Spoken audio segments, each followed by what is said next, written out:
Would like to call to order the August 7th, 2017 Cabarrus County Board of Commissioners work session. Welcome. It's good to have everyone with us tonight. First item on our agenda is the approval of the work session agenda, which you all have before you. Do I hear a motion to approve the agenda as presented, including the changes on page 114? Okay, we have a motion and a second. Any discussion? All in favor say aye. All opposed, no. That motion passes, and we move to discussion items. First up, from Communications and Outreach, is a branding discussion, and I think Kasha is going to lead us in that.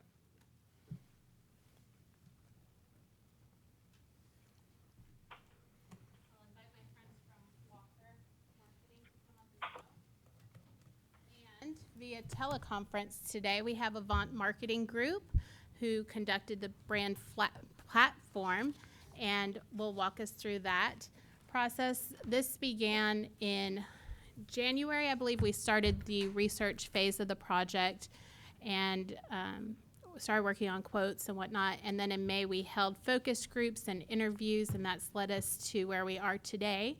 This is the first time the community has heard our brand platform, which is the result of all the hard work that they've done on the focus groups and all the research they've done to find the right frame of reference for Cabarrus County. And in addition to the brand platform, we'll also see the starting point for our graphic presentations as well. So with that, I'll turn it over to Paul with Avant Marketing, who is coming to us again through the telephone and online meeting tools. Excellent. Thank you very much, Kasha. My name is Paul Vandenelzen. I am the project manager for this assignment. Also with me here is Mark Vogel. He's the senior partner with Avant Marketing Group. Good afternoon, and again, we want to thank Cabarrus County for giving us the opportunity to work on this project. We enjoyed our time that we spent down in Cabarrus County and all the fine people that we met with our research. Paul's going to take you initially through our process, and then I will detail our findings. So go ahead, Paul. Thank you very much, Mark.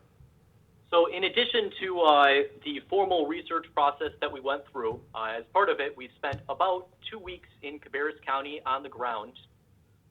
So in addition to all of the process I'm going to show you right now, we also got to spend quite a bit of time as tourists and also as business guests, getting to really know Cabarrus County very well. And here's the research process that we went through. We started out with 20 in-depth interviews with county leaders.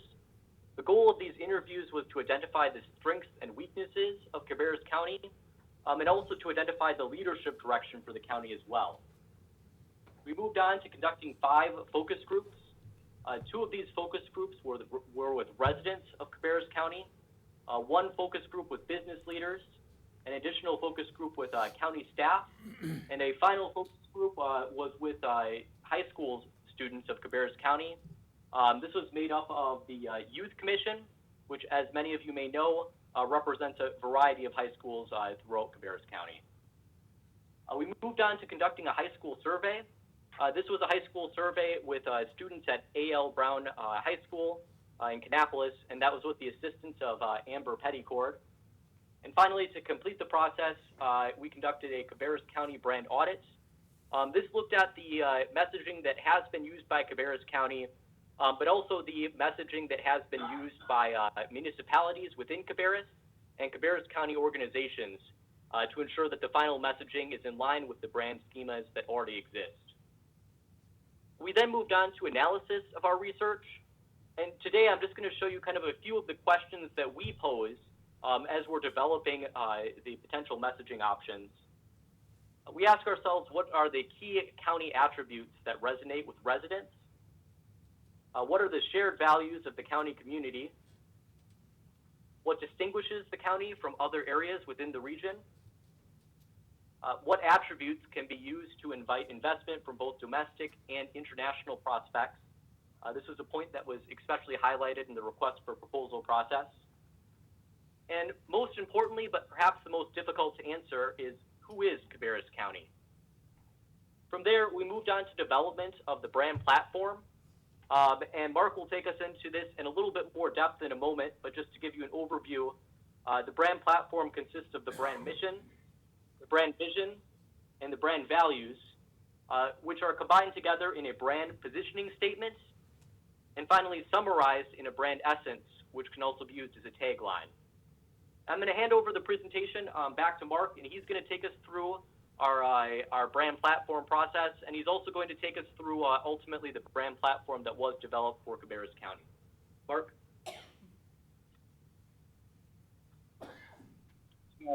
Our portion of this assignment was to develop a true and realistic brand platform for Cabarrus County.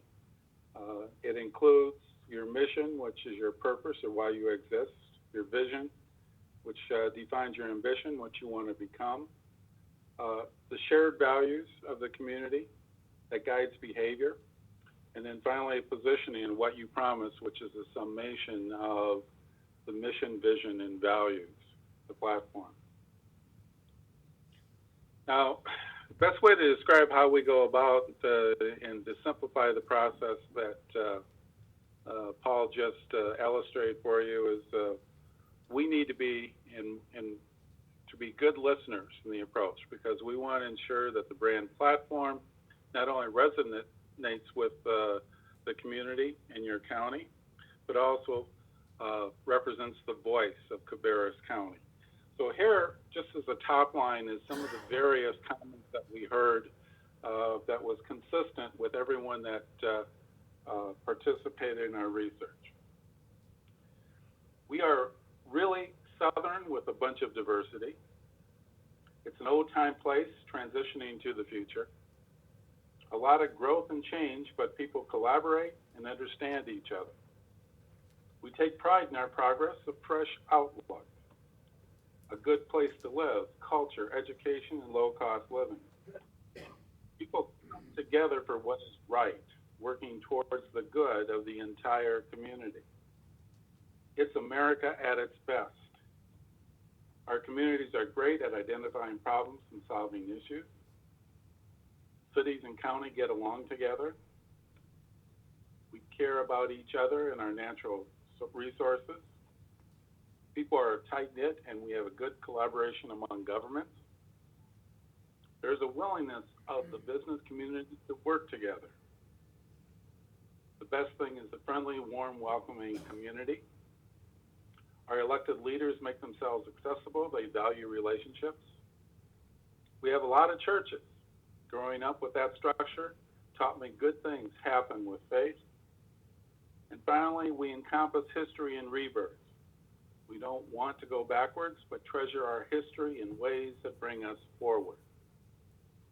So based upon what we heard, interviews, focus groups, and surveys that we conducted, we went to work and developed your specific brand platform. Again, let's start with the brand mission. We embrace growth and continued improvement of our quality of life for all citizens. Collaboration is at the heart of our mission. People, communities, and government working together and focused on our successful future. Brand vision.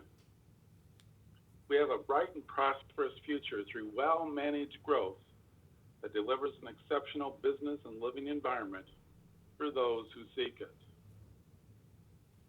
Your brand values, there's actually 4 of them. The first one, family. From generation to generation, our family values have nurtured our communities. We invest in our youth and their success. We take pride in our community accomplishments and are welcoming to those who seek a supportive community family. Second, faith. Our traditional beliefs are at the core of our identity and our practice through our respect for individuals, natural resources, and the opportunities provided to us through our given talents. Third is collaboration. We celebrate our accomplishments based on our mutual goals. We work together, play together, and take pride in our thriving community. And the fourth value, tradition. Though we have a progressive future, We respect our past. We celebrate our rich history and ensure that our traditions are maintained for future generations to enjoy. So with that, we developed your brand positioning, which defines the full substance of the brand platform. Cabarrus County respects tradition with a focus on progress. We enjoy a strong collaboration among our businesses, government, and our communities in meeting our challenges. We are united by our shared values of family, faith, collaboration, and strong traditions that instill our exceptional work ethic and great sense of community pride. And we embrace freedom and opportunity, which leads to our diversity of talents and mindsets by recognizing our talents driven by our values and working together for our future. Here is where America thrives. And with that, we define a brand essence based upon the positioning, the shortcut of what your identity is all about. Cabarrus County, America thrives here. Thank you very much. And now we'll turn to Walker Marketing, who has worked very closely with Avant to develop a graphic interpretation of this brand essence. That's right. So Walker was tasked after Avant completed this process to develop the brand positioning and ultimately the brand essence that you see in the form of the tagline to go with the county's name, with translating that into a graphic representation. So the first step in that was truly understanding all of the research that has been completed by Avant, and in addition to getting this presentation from them, they turned over all of their research, the backup, the research reports, and all of that. So we were really able to dig into that and root everything that we were doing on the creative interpretation of that, really make sure that it was rooted in strategy. Michelle Hubacher she was the lead on the creative process through all of this. So I'll turn it over to her to kind of explain the evolution of how where we started with the creative representation and where we landed and what we have to share with you today. Yeah, so I'm just going to talk to you a little bit about how we sort of progressed through the process, and then Brittany a la Vanna White is going to unveil the logo as it looks right now. And it is an iterative process. We are updating and refining still. But as Brittany mentioned, we really took Avant's research, and our team immersed themselves in that. There were some questions at the start of this process about what is the creative process to put a logo together? How do you approach that? How do you do it? And one of the things that we kept talking about and coming back to was the fact that it really needs to be grounded in a solid strategy and research, which is what Avant has provided to us. Our creative team could sit in a room and come up with really cool visuals and colors that we think are great, but if they're not grounded in the strategy that you all are moving forward under, it's just not going to look and feel authentic to who you are and where you're headed. So I'm going to talk a little bit about the evolution. The logo really began as one that pulled the somewhat triangular shape of the county into focus.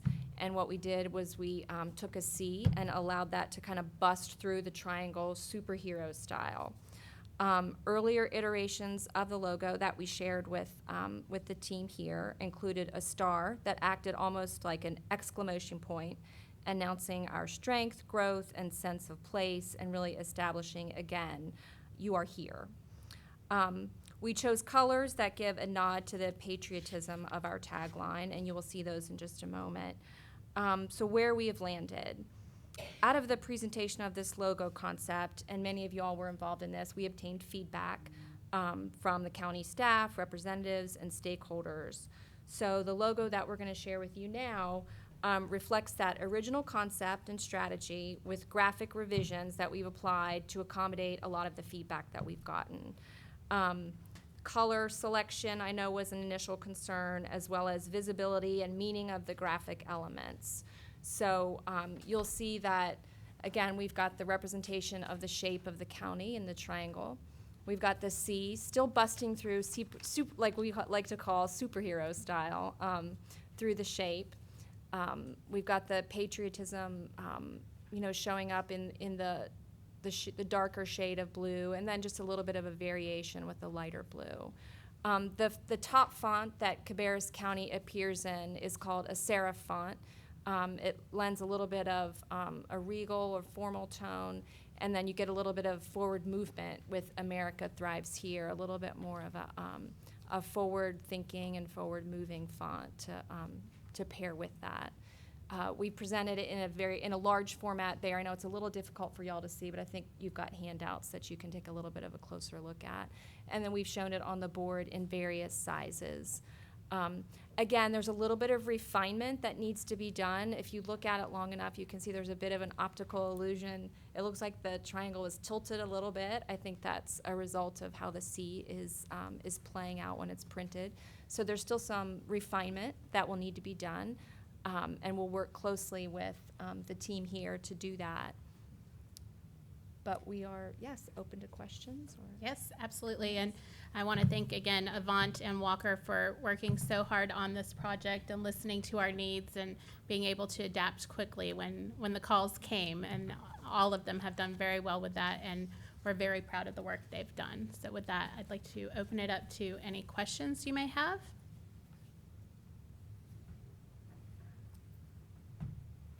Questions for Kasha and Associates? We've talked about this a great deal. We may have run out of questions. Well, and I would like to say, you know, the brand essence, America Thrives Here, I would be remiss if we didn't acknowledge the fact that not everybody in our community is thriving.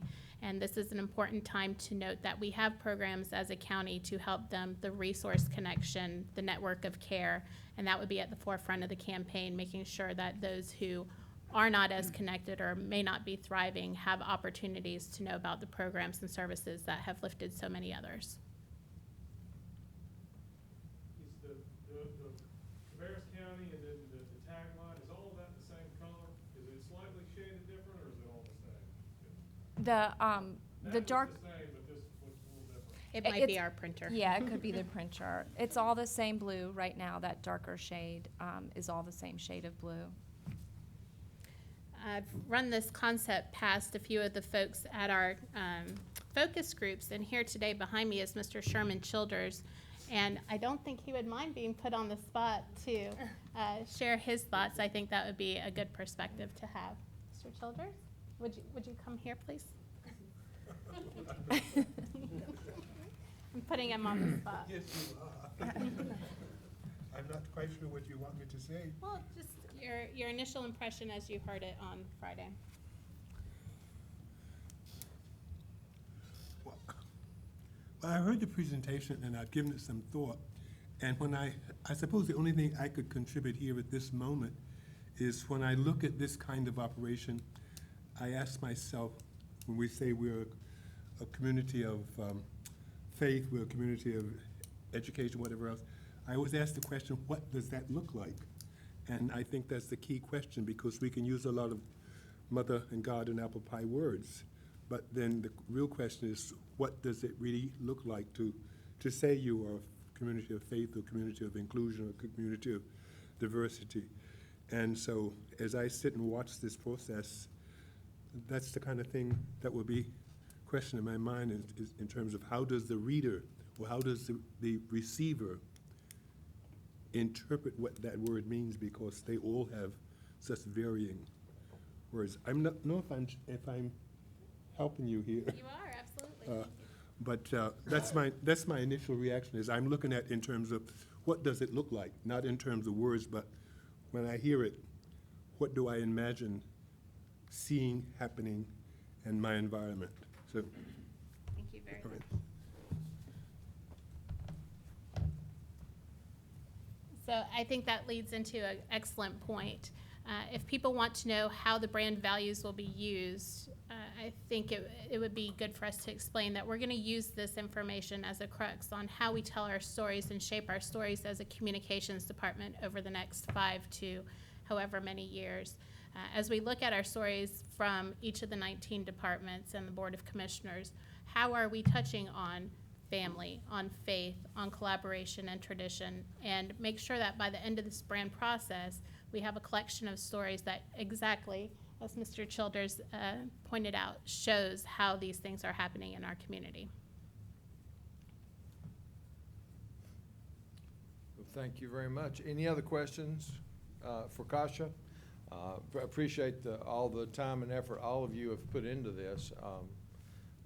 Kasha and I've had a little bit of a joking exchange back and forth as I have sent her C logos. Yes. But I think we. Where do we see the C? Yes. Exactly. I think this is excellent. It does a good job of presenting us. So thank you all. Thank you. I'm sure we'll talk more. Yes, this is just the first of many Right. conversations to come, so I don't want to give the interpretation that we're ready to go tomorrow. So thank you very much to all the folks who participated in our focus groups that took the time to be part of the process. A lot of them are here today, and it has made an impact, so thank you. Great, thank you. Okay, next up, we have the Stepping Up program.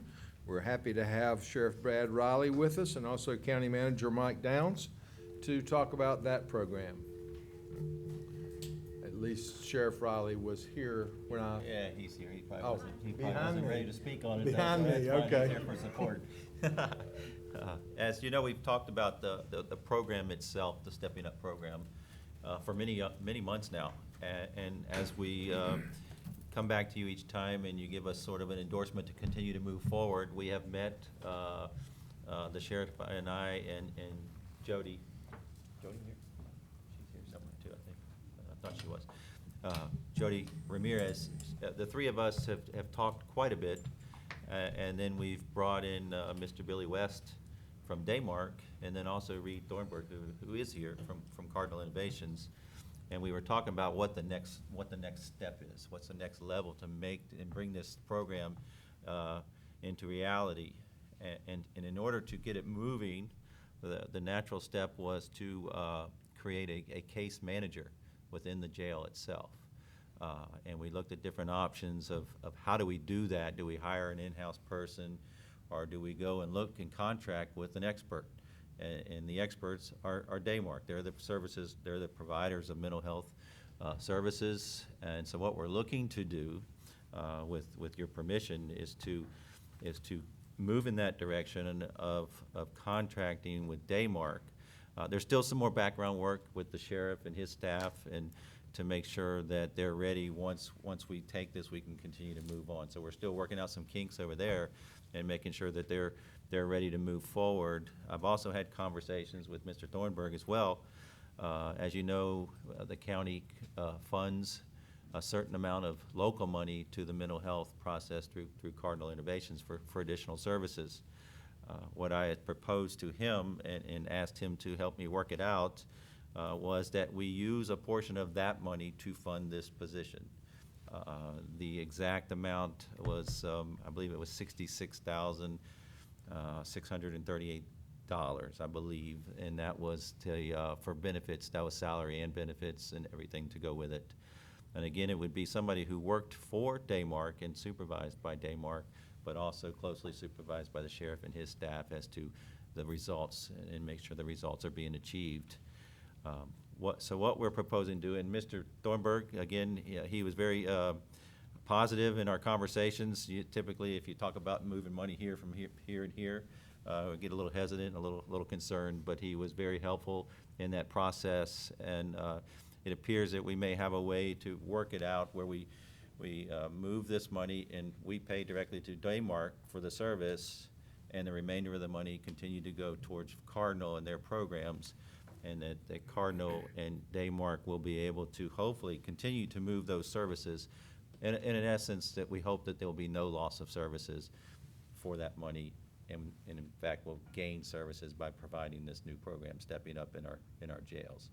And what we're trying to do, if for those, we've not talked about Stepping Up in a while, so what we're trying to do is address the issues of mental health within the jail. So we want to survey all of our clients that come into the jail, and if they have issues or needs, that we can try to address those needs while they are incarcerated, but then also help them on their way out, give them some direction on their way out, and then maybe check on them and be accountable, and help them to be accountable to themselves and to the system, so that we can continue that treatment and at least provide them options to go. So, Sheriff, you want to add anything to that? I think that may cover it. Yeah, I mean, I think that pretty much covered it. I mean, again, the program was an initiative that you took up and requested that we take a look at. And as you know, it's been talked about a lot just out in society, that there are a number of folks that wind up in jail for one or two reasons that have mental illness. Unfortunately, a small portion of those individuals end up there because there's nowhere else for them to go. And those are the ones that we want to identify. And how do you do that? And then, how do you identify those individuals that really don't have a criminal intent but wind up because they're disoriented or confused, and they're right on the verge of causing a safety issue in the public because of their mental illness. Then you have those individuals that continue to recidivate because of a drug and or mental illness problem that they have. They're aware that they're committing crimes and finding themselves there. But again, this program, as we started discussing, how do we address it? The paramount need was exactly what Mr. Downs just acknowledged, and that is that we have to have a way of screening those individuals as they come in to find out what services they have had or haven't had. Try to determine what their needs will be, and then have a follow-up with those individuals. Provide them services while they're in the jail, and then as they leave the jail to book out, then we provide those follow-up services through this case manager. Daymark and Cardinal have been tremendous in working through this very short process for us to get to where we're at today, in a way of providing this with just a reallocation of funds as opposed to new monies. So I do think that I do think this will work. I think it will be probably something that a lot of communities are starting to look at, but very few are doing.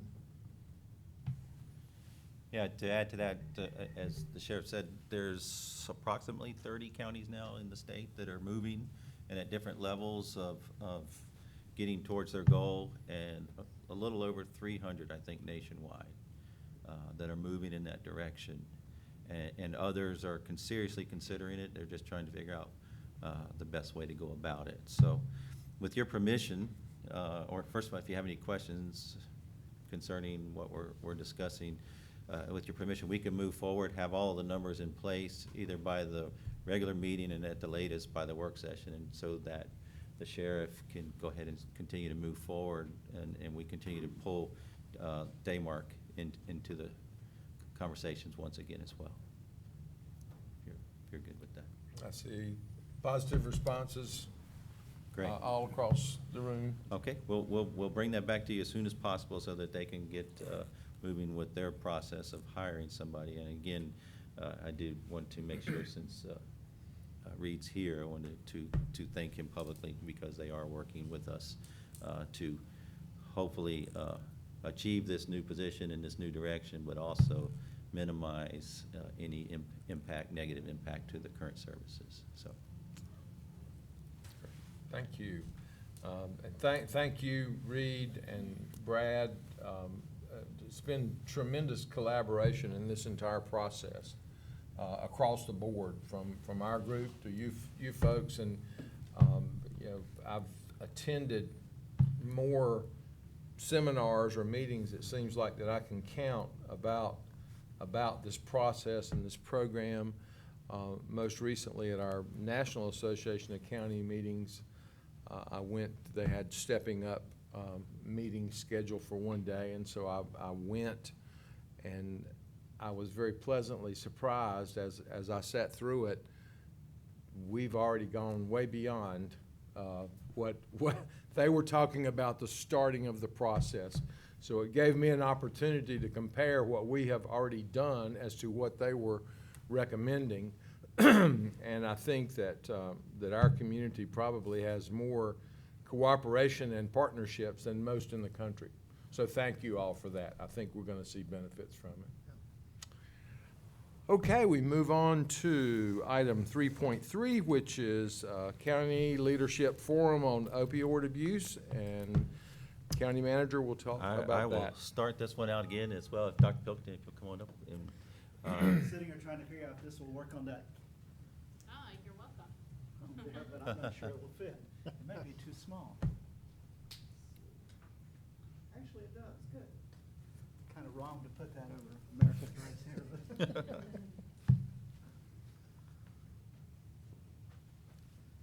Would you like me to go ahead, Mike? yeah, sure. Okay. Sure. Thank you. The president of the North Carolina Association of County Commissioners, Fred McClure from Davidson County. As you can see on that chart, there's a reason why he's interested in this. Davidson County has the worst rates in the state of North Carolina. But he's very interested in this issue, and he has asked each county in North Carolina to convene and host a leadership forum on opiate abuse. The County Commissioners Association has actually sent out a cookbook to all of us, very detailed cookbook on how we should go about doing this, and has also asked the public health departments to be the conveners because we are the public health it's a public health problem. It's our largest public health problem, in fact, at this point. And you probably are asking why we need something like this, and that's partially why I put the chart up on there. You can see a little bit of it, but you can see that we're right in the middle of ground zero for this problem. A recent report from the state showed that Cabarrus County has the second highest rate of opiate overdose emergency room visits in the entire state of North Carolina. That's 69.7 per 100,000 population. If you talk to Sheriff Riley or any of our chiefs in the community, they will tell you that they used to talk about this probably on a monthly basis, and now they talk about it almost on an hourly basis.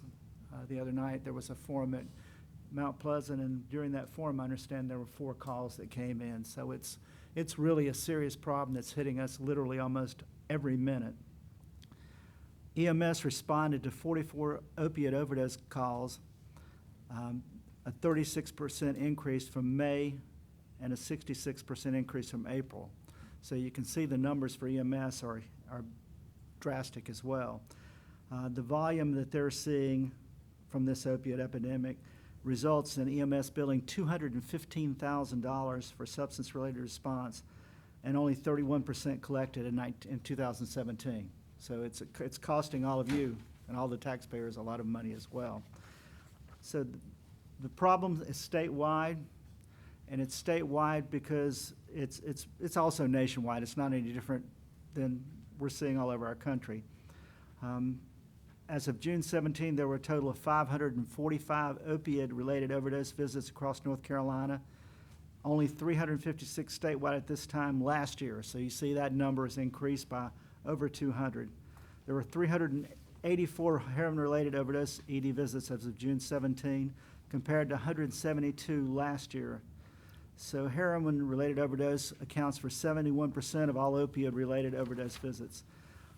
As a public health department, we have a board meeting tomorrow night, and we'll be encouraging our board, and especially we have the hospital president on our board, to encourage our physicians to attend our forum. Our forum is tentatively scheduled for September the 7th. I think that's at Kannapolis City Hall. Yes, it is. Located. And we wanted to present this tonight and at your regular meeting as well, and hope that we can get a lot of participation from the community and from all the parties concerned with this, because it's a issue that we have to address imminently. You've started it with stepping up. We've got a lot more things that we need to do if we're going to get that red dot out of Cabarrus County. Great, thanks. As this forum, every one of the elected officials from all of the cities, the school boards, the judges, the DAs, anybody that would have a leadership role in providing services is invited to this. So we're looking forward to that. Again, it is a public meeting. But I asked the sheriff, because the sheriff started the process off last week very successfully. This is for a leadership of all the elected officials, but the sheriff has already started the grassroots. He's already with his feet, and his folks are already they're out and about in the community. So, Sheriff, you want to touch base on that a little bit? Sure. We did, as Dr. Pilkington talked about, we started off with a summit August the 3rd at Mount Pleasant High School, just using that venue to bring the Mount Pleasant community together to begin the process of having a conversation about this epidemic. It's as bad as anything I've seen in the 27 years I've been doing this, and it's not getting any better. And it seems like that that society, not just our community, we're arresting folks and coming up with the doses of naloxone at rampant paces, but we're not going to arrest or naloxone our way out of this problem. So until we start having those serious conversations, and we wanted to start that, and I think this is even a bigger opportunity for all the elected officials to come together and say, we're committed to stepping in. It's real, and it's right here in our backyard, and it's not because we're a bad place to be. It is what it is when it comes to that, and it's throughout our society, but we do have an opportunity to reach out and touch our community and make a difference here, but we have to identify that issue. We have to understand, and to do that, you really, really have to peel the layers back on this problem. And I think our summit, we spent about 2 hours at Mount Pleasant the other night, and it was a long time to sit there. But the reality of it is that it was a way. Commissioner Poole was there, Mr. Downs was there, a number of folks were there too, and they can tell you that it was an opportunity for us to peel those layers back and show you the beginning, the middle, and the end of this problem. And the beginning of it is that why? Do we have a problem here, and why do we have a problem here? And then the middle part of it is what causes it, what does it look like? Then the end portion of it is what are we going to do? What are next steps? Best practices to address that. And I think they did a fantastic job. We had over 100 folks that showed up from the community, and you would not believe the tremendous response that we've had from those individuals that were there, motivated and eager to be a part of what we're doing in the future. Our goal is for us on a smaller level, or smaller than this summit, is for us to take that on the road. We hope that Harrisburg, Kannapolis, Midland, and other areas of the county will ask us to come and do that same piece, even at a smaller scale. And then our hopes, which we worked with Healthy, Cabarrus, and the other two law enforcement agencies last year to try to create an initiative that would incorporate us getting into the school system, because they're our target. Our target audiences are middle and high schoolers. So that is kind of what is on the horizon to kind of support and establish what this summit is going to do coming up. I really, really appreciate the stance that you're taking as a board and as a county to collaborate all of this opiate problem and come together in a way of saying, what can we do together? Thank you, Sheriff. As Commissioner Morris said earlier, we've been attending a lot of issues or meetings on issues in mental health and this opioid. A couple of weeks ago at the National Association of Counties, a very large percentage of that agenda was on just these issues. And so we're not alone. Sometimes we think it's just the big cities that are experiencing the need for the Stepping Up programs and the need for these leadership forums, but we're not alone. It's all over the country. It's big cities, it's small towns, it's big counties, it's small counties, and it's becoming very important, and everybody is recognizing it. Or hopefully more will continue to recognize it and take these actions, because it's only going to get worse if we don't do something about it. So thank you, Dr. Pilkington and Fred, for bringing that to us. Just a quick question. Do you have a breakdown of the numbers across the county as to where the usage is more prominent, or is it pretty evenly divided, or? A lot of this comes from EMS service, because naturally they get the call, again, going into the process of understanding the Good Samaritan law, which allows individuals that are in or around using to be able to call for assistance and to, also restrict and eliminate themselves from being pursued or arrested. Understanding that most of all of these calls to EMS are EMS driven, we do go and secure the scene. I can tell you just from the sheriff's office, out of the 384, 78 of those are in the county, which makes up about 21 point something change of those calls. So, but more specifically, if you had a map, I guess you're looking for where to pinpoint those certain areas. The reality is that this is really not an open air drug, which cocaine and some of those drugs have been, where you formerly in years past, you see folks that are in and around drug known areas out on the corners, and you kind of can identify that. This is more of a right now drug. When folks are on it, they're so addicted to it, when they get to it, they use it right there or in close proximity to where they're at.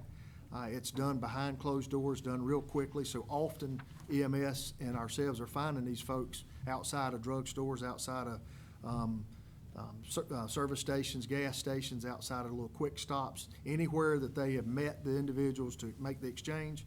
They often do the drug within a very, very close proximity, if not right there in that parking lot. So most often, that's where you can see our calls are going to, is those public places as opposed to a residence or a neighborhood. Sheriff, I had one question. You mentioned that we were second highest in the state. I'm reading this handout, and it says the heat map shows the highest concentrations of cases in Mecklenburg, Cabarrus, Guilford, Cumberland, and Rowan counties, with the highest rates occurring in Cabarrus. Is that accurate? Well, it's Higher actually the than- highest rate occurs in Davidson. Okay, well, that's not on this Yeah. handout at all. That's the highest, we have the highest rate of ED, Okay, not admissions, but ED visits. uh-huh. We don't have, Davidson has a higher rate of incidents. And how is that measured? It's through a system called North Carolina Detect, which Uh-huh. records those on a Okay. statewide basis. Yeah, And well- those numbers change literally every month Right. because of as the sheriff said, this problem is exploding. So the numbers Was- are just Being going through the first roof. place is certainly not something that we want to aspire to at all, but it's quite interesting. I don't think most people in our community really understand how severe this is and what's really going on. It was also interesting, it said cases were predominantly male, 63%, white, 85%, and between 25 and 30 years of age, 47%. I don't think our community's aware. I certainly haven't been aware of these facts. It has now become the #1 killer for women under the age of 50. Wow. So, And really, again, I think Commissioner Poole would tell you that watching the program the other night, you really have to see the middle portion of that program to understand why. And the light switch will come on when you understand that people don't just wake up and go from using alcohol and marijuana directly to heroin. But very, very, very often, they're using everyday prescription drug medications in every household, or most households around, for painkillers, which has that opiate in it, and it becomes more and more addictive to that. And of course, I won't steal the thunder, but it shows you how the body reacts to that and how it counters the pain reliever. Your body produces a certain amount of pain relief in itself, and once it gets a synthetic, i.e. the opiate, then it stops producing and you need more, and it creates that higher tolerance. And that higher tolerance is what causes you to keep stepping it up and needing more of it, and then you get into these advanced levels. And then you have to understand that there's fentanyl, which is synthetic, and then carfentanil, which is fatally synthetic, that is cut up, and it's supposed to it's supposed to reduce the amount of the pure drug that's in it, but at the same time it increases and heightens the high, but it also increases the ability for a person to take fatal amounts of it. In one meeting I was at recently, they said that a hit of heroin could be purchased on the street here for $5. Is that correct? that's why that people are going to it, and that's one of the things that's happening. We have Cigna's reporting a 25% decrease in prescriptions being written by physicians for opiates. So when people are not going to get their opiates, they're going to resort to the $5 bag of heroin to get that hit. And that's why we're seeing more and more deaths. Yeah, I think that to add to that too, it's not only the individuals that are taking this drug, it's this public safety workers that are coming to the scenes now, that some of these synthetic drugs, the residue itself, if you touch it, if you breathe it, you're gonna have those same impacts all the way to death too. So we're training constantly for our public safety folks as well as to how to be careful when they're entering the scenes too. So it just seems to snowball, and it's getting worse. So that's why we really are pushing to get on top of this. One of the biggest impacts that we'll see as a county from the work side of it is that now, anytime that we suspect there to be heroin, being that we're seeing fentanyl and carfentanil here in and around the county from time to time, that we will have to take, future precautions of packaging that stuff and dealing with it in a manner that will be different than we have in the past. And it will require a whole lot more, going back to the days of the way we used to basically deal with anthrax. Where you're goggling up, suiting up, and having to have special instruments to deal with it, just to deal with street level drug now. We haven't had to do that in local law enforcement in years, but we're going to be required to do that, or at least our agency's going to do that just to protect the men and women that go out every single day, because again, this stuff is so dangerous that if it touches the skin or gets an eye ducts or nasal passage, then not only would it become very addictive to the individual, but it could also be fatal to them. So it will have a direct impact on EMS and law enforcement just out in the everyday life. Mr. Chairman, if I could just say, in my 36 years now as public health director, we've had 2 epidemics that have been very scary. The first was AIDS, and we were the leading county in North Carolina to address that at that time, and we literally kicked its butt. And that was because that board took that initiative and put the resources into it. So it's really gratifying that this board has taken the same approach, that we have this epidemic facing us, and we're going to approach it in that unified, collaborative method that we did then. And I think we'll be in the same situation, that we'll, within 2 or 3 years, we'll be able to say, we took the initiative and we fixed the problem in Cabarrus County. So. I hope you're right. Other questions or comments? Yes, ma'am. Yeah, the session y'all did at Mount Pleasant was excellent. There were, the videos were, I'm saying very educational is minimizing it. I mean, it was, you look at those and you're shocked, really, at some of it. And one of the things that I took away from it, and I don't remember exactly which presenter said it, but don't answer. Let me say that up front. Don't anybody answer this, okay? But how many of you have ever gotten a prescription for amoxicillin and you didn't quite take it all because you got better, so you thought, we'll just hold on to this because I might need it sometime down the road. And then your spouse or your child gets sick, and instead of calling the doctor, oh, it's no big deal, you can take this amoxicillin, it'll knock it out and you'll be fine. So take that same scenario, which seems like it's not a big deal, and take it into, you got some pain pills because you had a root canal. And football practice, I'm just trying to pick on something out the top of my head, and your kid comes home and he's sore because, it was a rough practice. Oh, this won't hurt you. You can take one. Well, my dose might be different from somebody else's dose. And it's something like that honestly, you really just don't even think about. I mean, I'm just trying to be helpful. It's no big deal. I got some amoxicillin in the house. You can have it.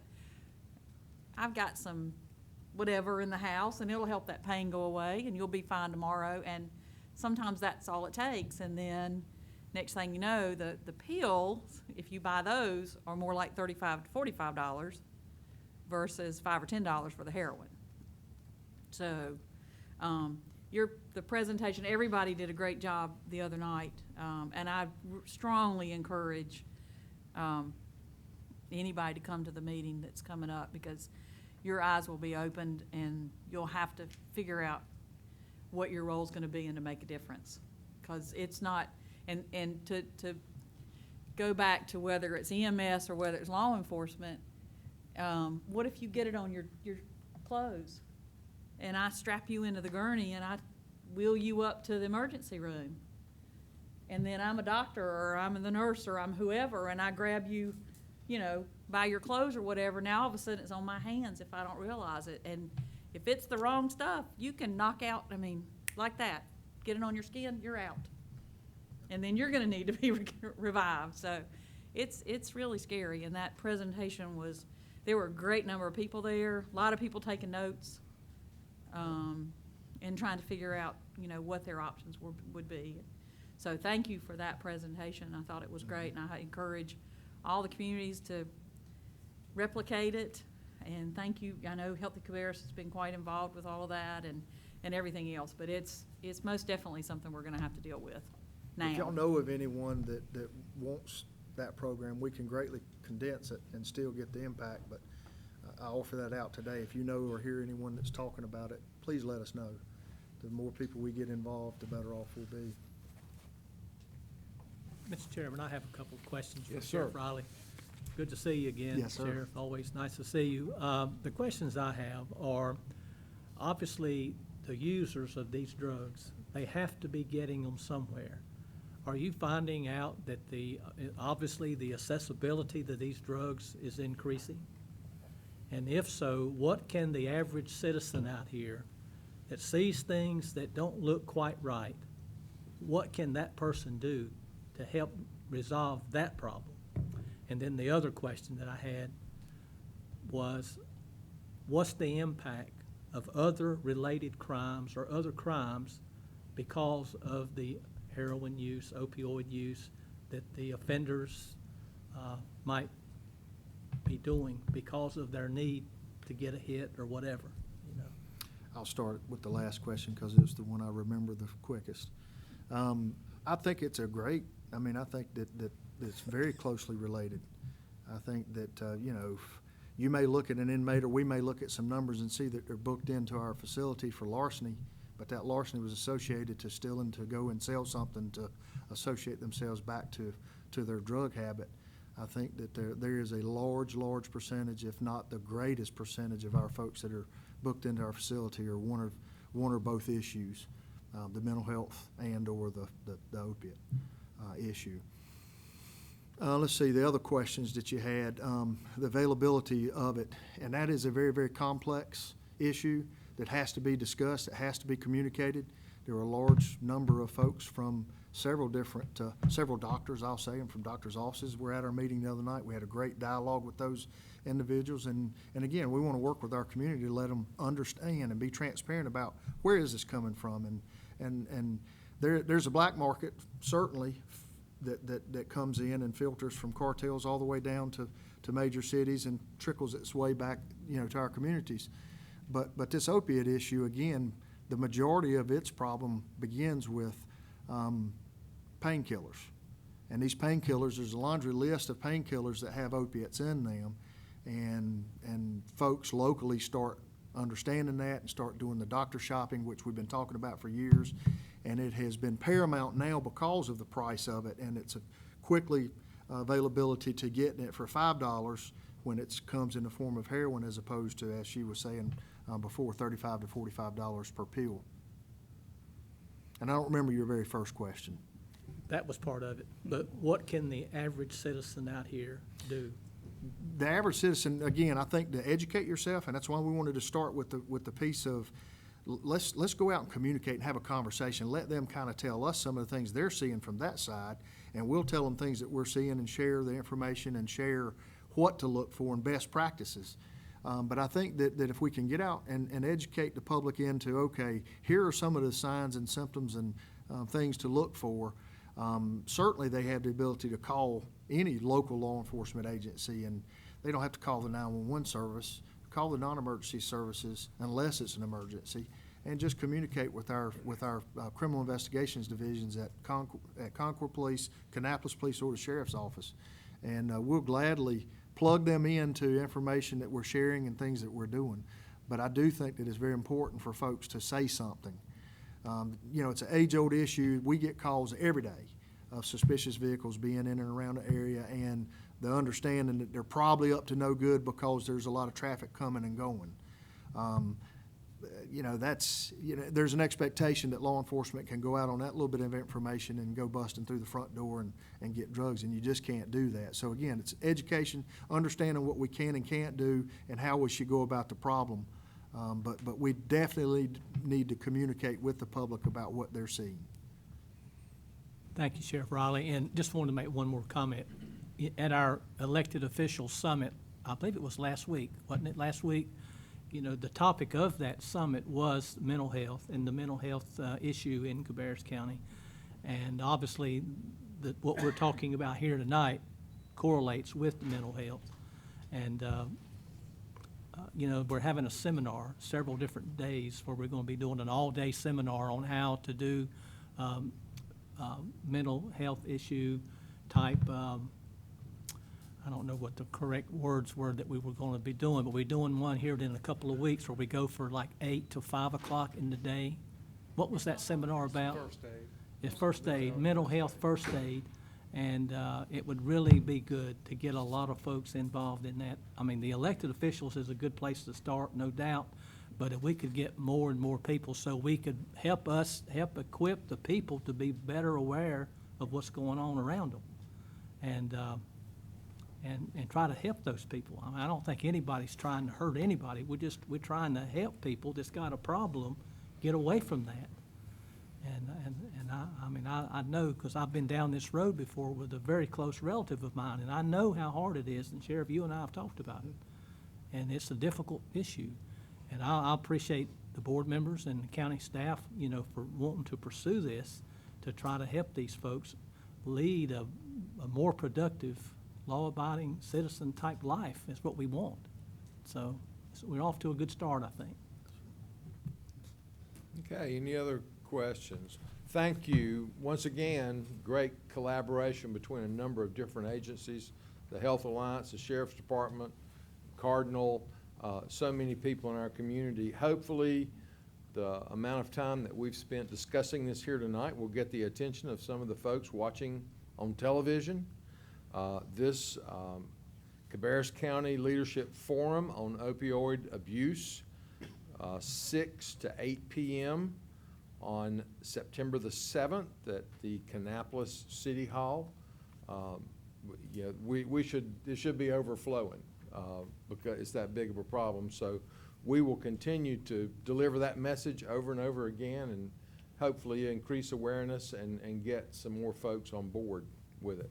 Thank you very much. Thank you. Okay, moving on to discussion items for action at our August 21st meeting.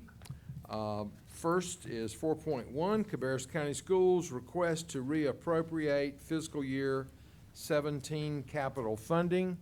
We're happy to have Kelly Klutz and Susan Fearington, Tim Louder with us. Welcome. You'll see similar items coming down the agenda. Kannapolis City Schools are here, and along with Rowan Cabarrus, each asking for reappropriation of funds. So just to get that as a lead in to Cabarrus County Schools. Thank you, Susan. As Susan said, the first agenda item we'd like to discuss is the reappropriation of the capital outlay funds. These are the funds that you allocated to the school system during your budget process that we were most grateful for. School buses, wrecker, and the mobile units. So we have received 8 out of the 10 school buses last week. So really it's just a timing thing. Apparently there's a little parts shortage, and we haven't received 2 of them, but we should be soon. The mobiles, most of those have been delivered. We're waiting on furniture. We're doing all of the underpinning and the concrete work and all that. And Mr. Louder can talk more about the details on that. But those invoices are coming in, and obviously they'll be finished up by the end of August when school starts. And then we have the wrecker that DPI actually bids for us, and they wanted to have 2 school systems commit before they sent that bid out, and they have gotten that extra commitment, and they have sent that out now, but it's just taking a little bit longer than what we originally thought. So we would like for you to reappropriate those funds. Okay, questions? Anyone? Okay, hearing none, we'll move on to 4.2, acceptance of construction bids. Yep.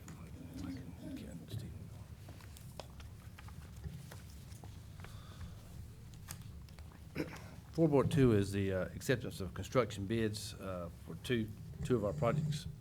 One being the new Performance Learning Center, and as you're aware, that is a design and build project. We do not have construction bids for that project. However, we have selected design build team of Lyles Construction and Morrisburg Architecture.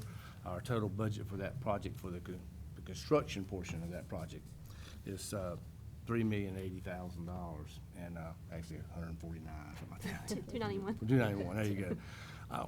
291 don't bother me as much as the 380,000. But, so that contract is here, is before our board tonight to let them look at that AIA document for that. The next one is a little bit bigger project, obviously. It's the high school project. We are not in a very favorable bid climate, to say the least. We were able to take bids on this project back in July. We had to re-advertise, and after re-advertisement, we still only received 2 bids. But once we had those 2 bids in, the bids came in pretty good ways over budget. And so at this point in time, we do find a couple things within the bids that were immediate reductions that we could take.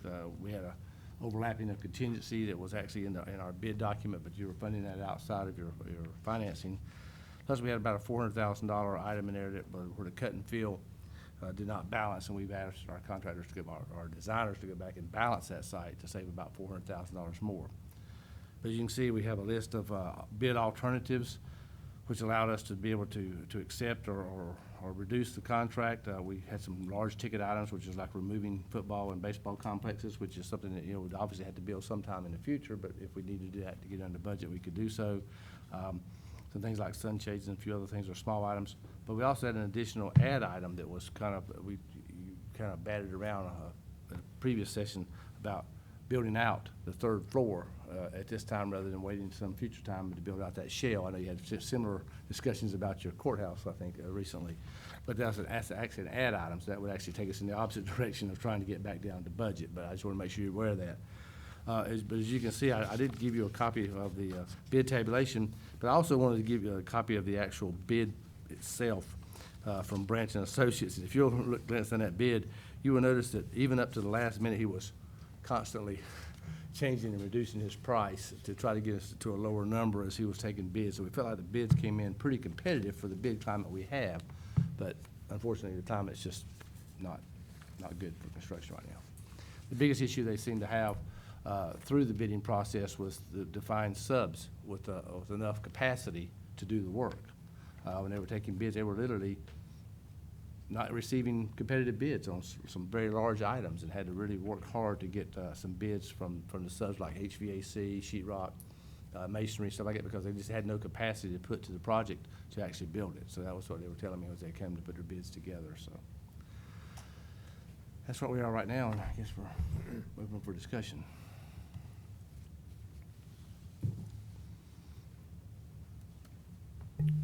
We've had several conversations, staff to staff, on this, and some of the issues that we were able to find, some of the cuts that we were able to find was they had a contingency established within their budget, which we already had one established outside of the budget, so that $1.2 million can come off, and they'll still be covered.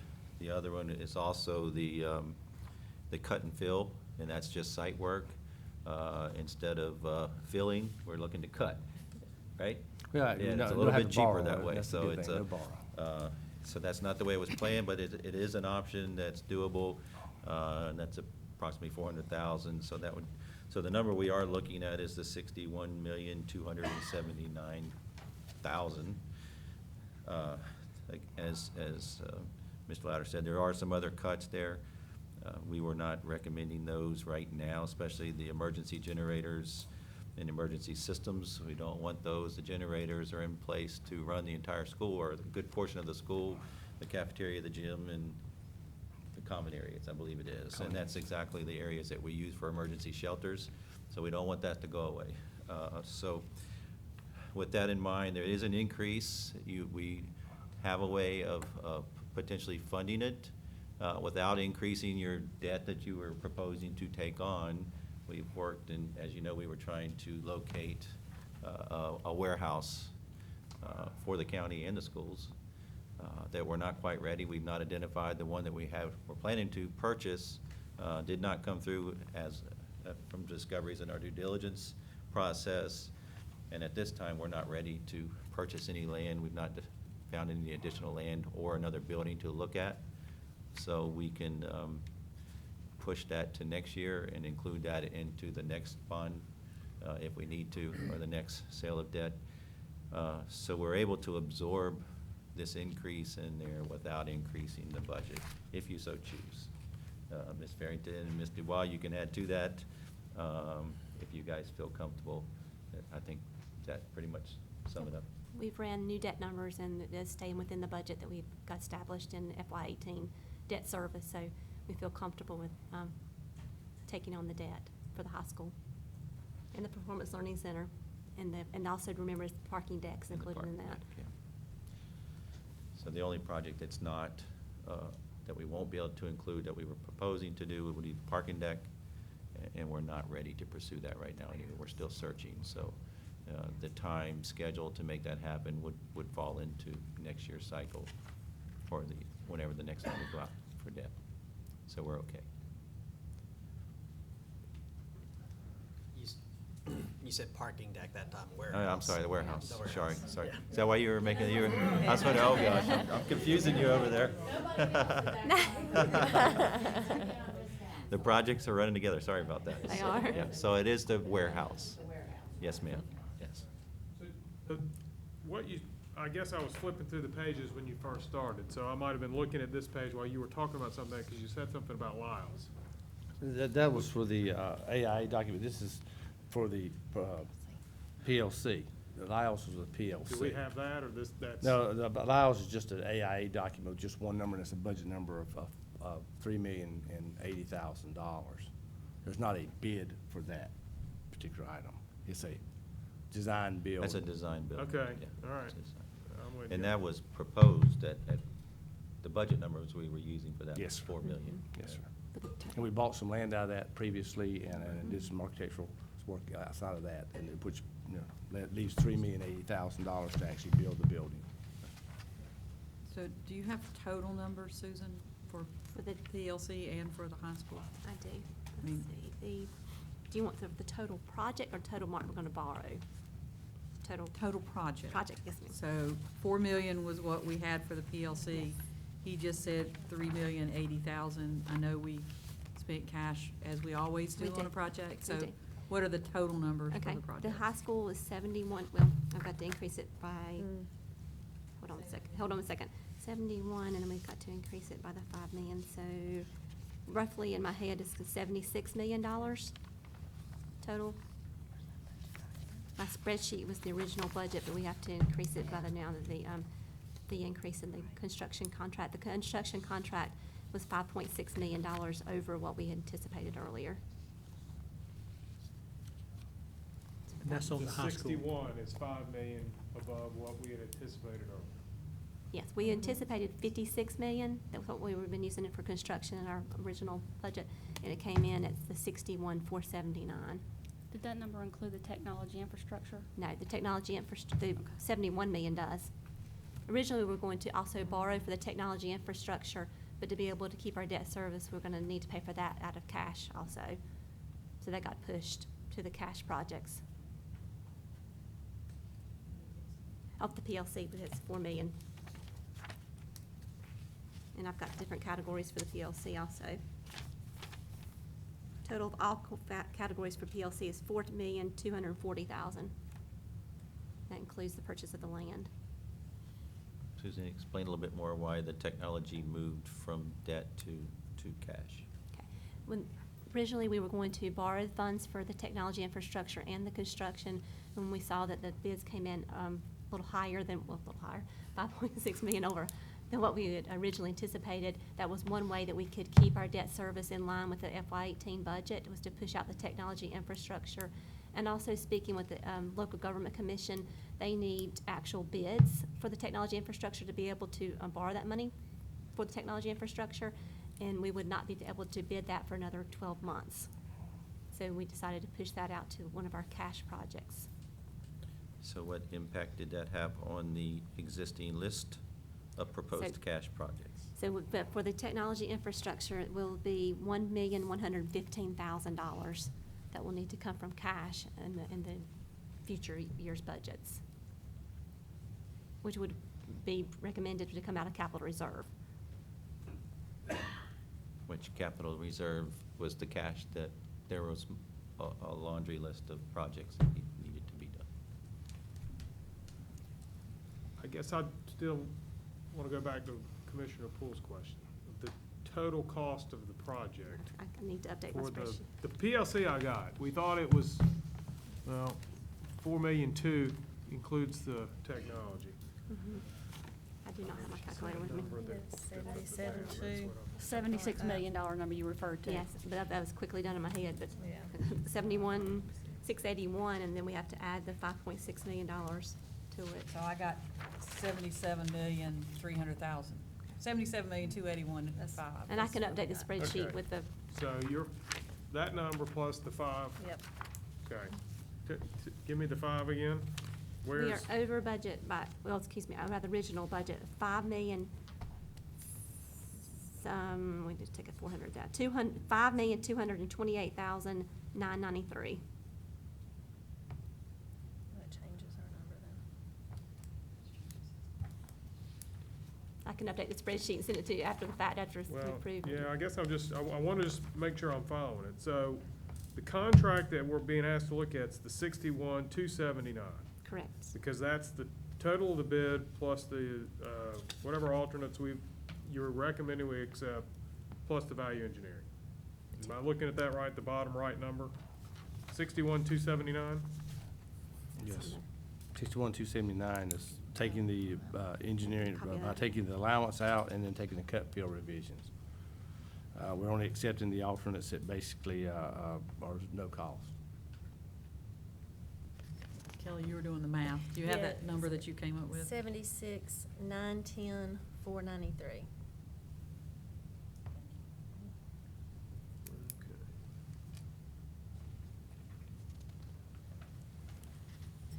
And then, at some point in time, 2 years construction? Yes, ma'am. That's still the goal? Yes. So at some point in time in the next 2 years, your board and our board will be under pressure for items number 7, items number 8, probably number 4, number 5. Those are all athletic. Number 7 and 8 are still in the, I did not take They're all, that cut. that whole left-hand column is still in the project. They're still in the project. We did not accept those. They're not in that column under the, Okay. we could So, take those. okay, so, We didn't accept any of those. okay, Yeah. okay. Because when they're red, I thought you would deduct them That's, they from were something. they were deductive alternates if we were willing to accept those. Okay. Yeah, the far right-hand column. Make sure they know that. Contingency is still then left in the project. If we're taking the 1,200,000, That several years ago, the board directed us to pull those contingencies out of that project, and we keep them in the cash account, and it's per request, and we have to approve those on our side of it. and how much as a Susan, percentage of the project that we keep? We have 1.6 million set aside right now. That was early on based on our original estimates. We did not increase that when we had the increase in the construction cost. So 1.681,500 was the original. 2%, 2.1%. And the 1.2 was just a duplication of that was included in this project, right? They, the school system had asked for them to include that in their budget. Yeah. So at 2.1%, which we do quick math, if that's not enough, where does the rest come from? Because Cash. industry speaking, that's not enough. Correct. So cash, It would have to come so from it would just available cash. impact something else. We just have to decide then of what to do. Okay, Yes. gotcha, gotcha. How big a firm is Branch and Associates? Very large. And how, have they built schools before? Yes, sir. How many? They're building one in Rock Hill right now. They've probably built 40 schools, but they're building one in Rock Hill right now. Okay. Have they built a high school? Yes, they're building a high school in Rock Hill. State school, I looked on their website, state school in State Rocky school. Mount, Yeah, State School in Rocky Mount, yes. or high schools. So two South Carolina, oh wait, you said they're building in Rocky Hill. Are they a Rocky South Mount, Carolina Rocky or North Mount, Carolina Rocky firm? Mount. There's one in Rocky Mount and there's one in Rocky. Where are they based? Layton or South Carolina? Where's Yeah, Branch? they're based out of Virginia. So we had no North Carolina firms built on the project. Yes, sir. Wow. They have a Charlotte office, but I mean, they're Right. based Yeah. Well, I will mention that on the ad side, we did not we do not include, make sure you do understand, we do not include the $831,000 for the upfit of the, or $851,000 for the upfit of those classrooms, okay? It's not in there. Oh, this is not in there, that's right, because it's in that color. Yeah, I'm with you now, I'm with you now.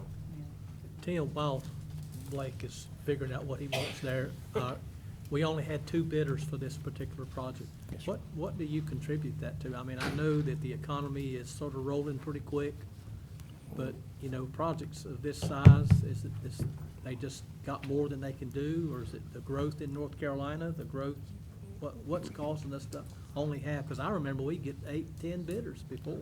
What we have right now is mostly contractors are flush with work.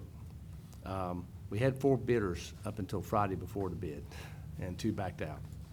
One because their workload was so high they could not receive the additional bonding capacity to take on that much work, okay? And I think that's what we're seeing in most cases. They got to the point where they have so much work that they only have a limited amount of bonding capacity, and they couldn't reach the $60 million additional to what existing work they have and stay within their bonding capacity. Matter of fact, I had to have a conversation with one of our contractors, bonding agencies, to ensure them that we were happy with their work before they would actually let them bond them enough to let them bid the project. So I think what you're seeing is just there's so much work out there.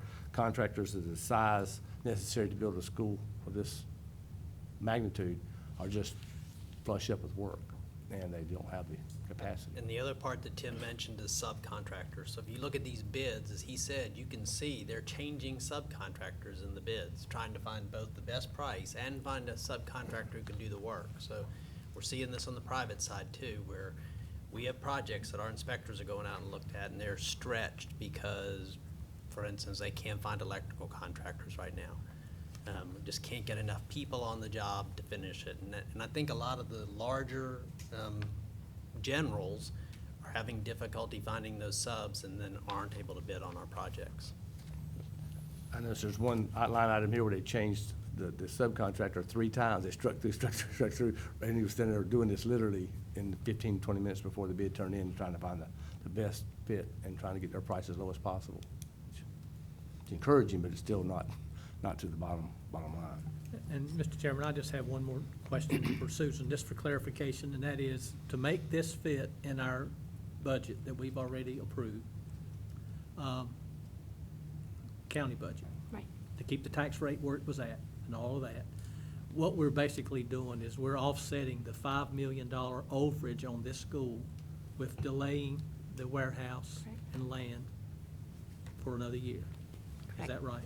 Correct. And also, at the time of the budget was established, the market rates are getting better. I talked to the underwriter, and the market's more favorable, so we were able to get a little bit lower Interest. debt to service payments on it, so that helped also. So yes, giving up of the warehouse, and then the favorable market. And removal of the technology infrastructure. Yes, and then we did remove that into the 1.1 million Yeah, so to make that work. by moving that and making that work, yeah, that's pushing our cash projects back.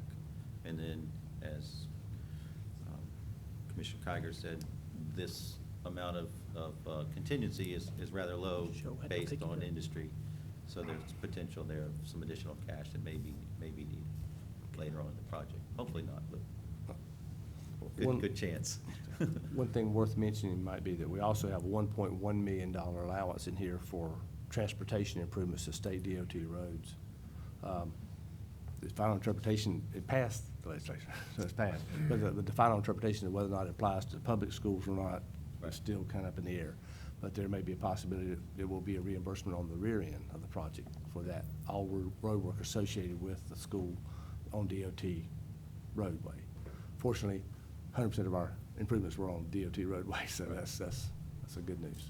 So it may be a possibility of money coming back on the rear end of the project.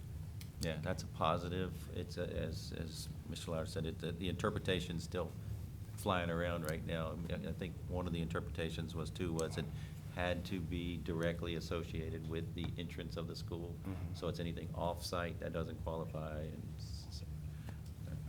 or vice versa. I can't remember which one it is, but yeah, so. Well, I guess plus one more good thing too with I'm thinking that Royal Oaks, does that open, when does Royal Oaks open? In 2018. 2018. 1 year from today. And then, of course, Mount Pleasant opens this August. Yes, sir. And that's when we're having the grand opening, the ribbon cutting on the 20th. Won't want to maybe make that announcement as well. But there may be some contingency left there in that project that will help with all of these. Are we on the same page, Susan? Am I thinking what you're thinking? There might be some contingency there that will help. We've already got plans for that, so. Oh, well, that shot that right down then, didn't it? Well, at least I was thinking ahead, you know. Yeah, that's good. Okay.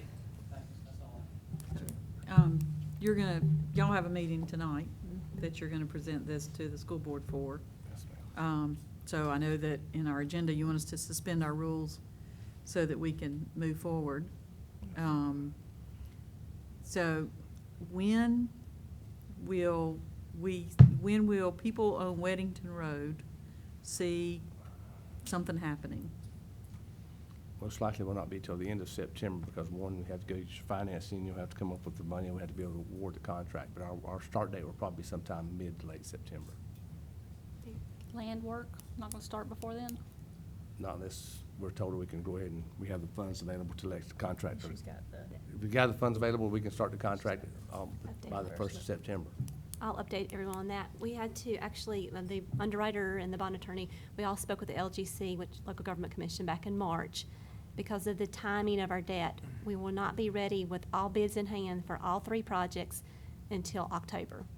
Okay, so that's too late for the schools that take 24 months to build. So we had special permission, and I've got it written down, everything that what their take on it is that we intend to issue that debt. Y'all have made all the arrangements. We've had our hearing. We've had everything's fallen in line. So the intent is there. So that way, since the intent for us to issue the debt, the school system is eligible to go ahead and pre-audit their contracts so they can get started. Because if they don't break ground, they will not be able to move into that school within the 24-month period. So that's in our calendars at LGC. They've approved it. I've reminded them of that again. The next agenda item is the next step in the debt issue we'll talk to you about. I'll go ahead and tell you this much. We did talk to the LGC last week. I've submitted the application for the debt. They're going to let me know if there's anything missing. Haven't heard from anything from that area. I did receive a phone call today concerning they want to ensure that we have cleaned up our compliance findings from our DHS compliance findings at June 30th, 16 that I've talked to you numerous times about, and we send quarterly updates from DHS, that we will have to have our newest auditor on the line with us during our LGC approval, which is September 12th, to address those findings. That is still a concern to them that we had so many compliance findings with our DHS department.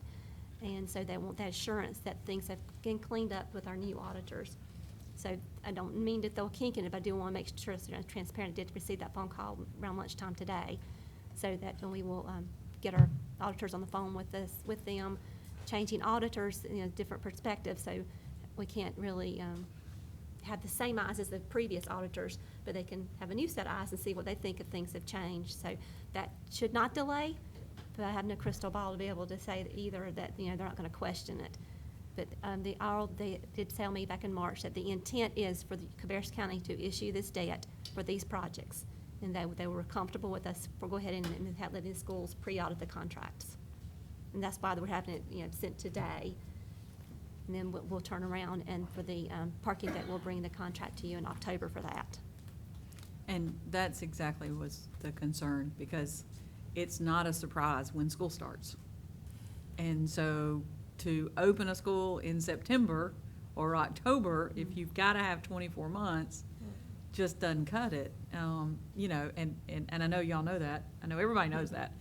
But for some reason, I'll just make a blanket statement because it's not fair, but I'm going to say it anyway. They're working feverishly at Mount Pleasant Middle School to make sure there's a CO in time for school to start. And it's not like it's a surprise that school starts in August. I mean, it's in the legislature, so it's not a big surprise that you've got to get it done. In a 3-story high school, and there's some challenges with that piece of property.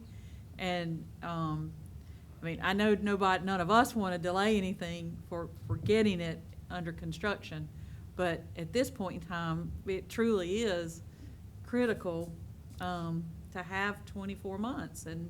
And I would predict that 2 years from now, at this point in time, 2 years from now, you can put it on your calendar, y'all are gonna be sweating a whole lot more than I am, but nonetheless, everybody's gonna be going crazy trying to get it done. And you're right, if the sub can't get it done, I mean, and you can't get a CO, then that's just a huge issue, and it's hard to, I agree. the best maybe plan, I'll give you a separate one real quick. Today, the golf tournament in Charlotte started. If we're gonna have a golf tournament, or if you're gonna have a NASCAR race, I don't care how far out you plan it, it's gonna rain. You can pretty much set, doesn't matter what the drought is, it's gonna happen. And so 2 years from now, they're gonna be hoofing it, trying to get it done, and I hope that we do what we can to make sure that doesn't cause anybody too much heartache. Well, we changed the type of construction we're going to use on this school to a lot of precast, which helps us bring that building up and that envelope up much, much quicker than it would be with masonry or structural steel and that exterior framing. And hopefully that helps us condense our schedule significantly. And so we try to do all those things knowing that we had a very, very tight schedule. Like you said, it will be, I don't care if you gave me 36 months, it'd probably still be pushing at the end. That's just the way contractors work. But I think that scared some of the bidders away on pre-bid day, because we gave them, said, there's not an option, because once we redistrict 5 high schools and make that pain and gain, there's no option but to open that school on time. So we were very adamant about that in our pre-bid conference. So that may have also caused a few of the people to drop out, but still an option. Well, to delay the process no longer so that you can get started, I will make a motion to suspend the Board of Commissioner rules of procedure to vote and consider the construction bids for Cabarrus County School, Performance Learning Center, and High School. Okay, we have a motion and a second. Is there any discussion? Mr. Chairman, I was not quite done with my questions.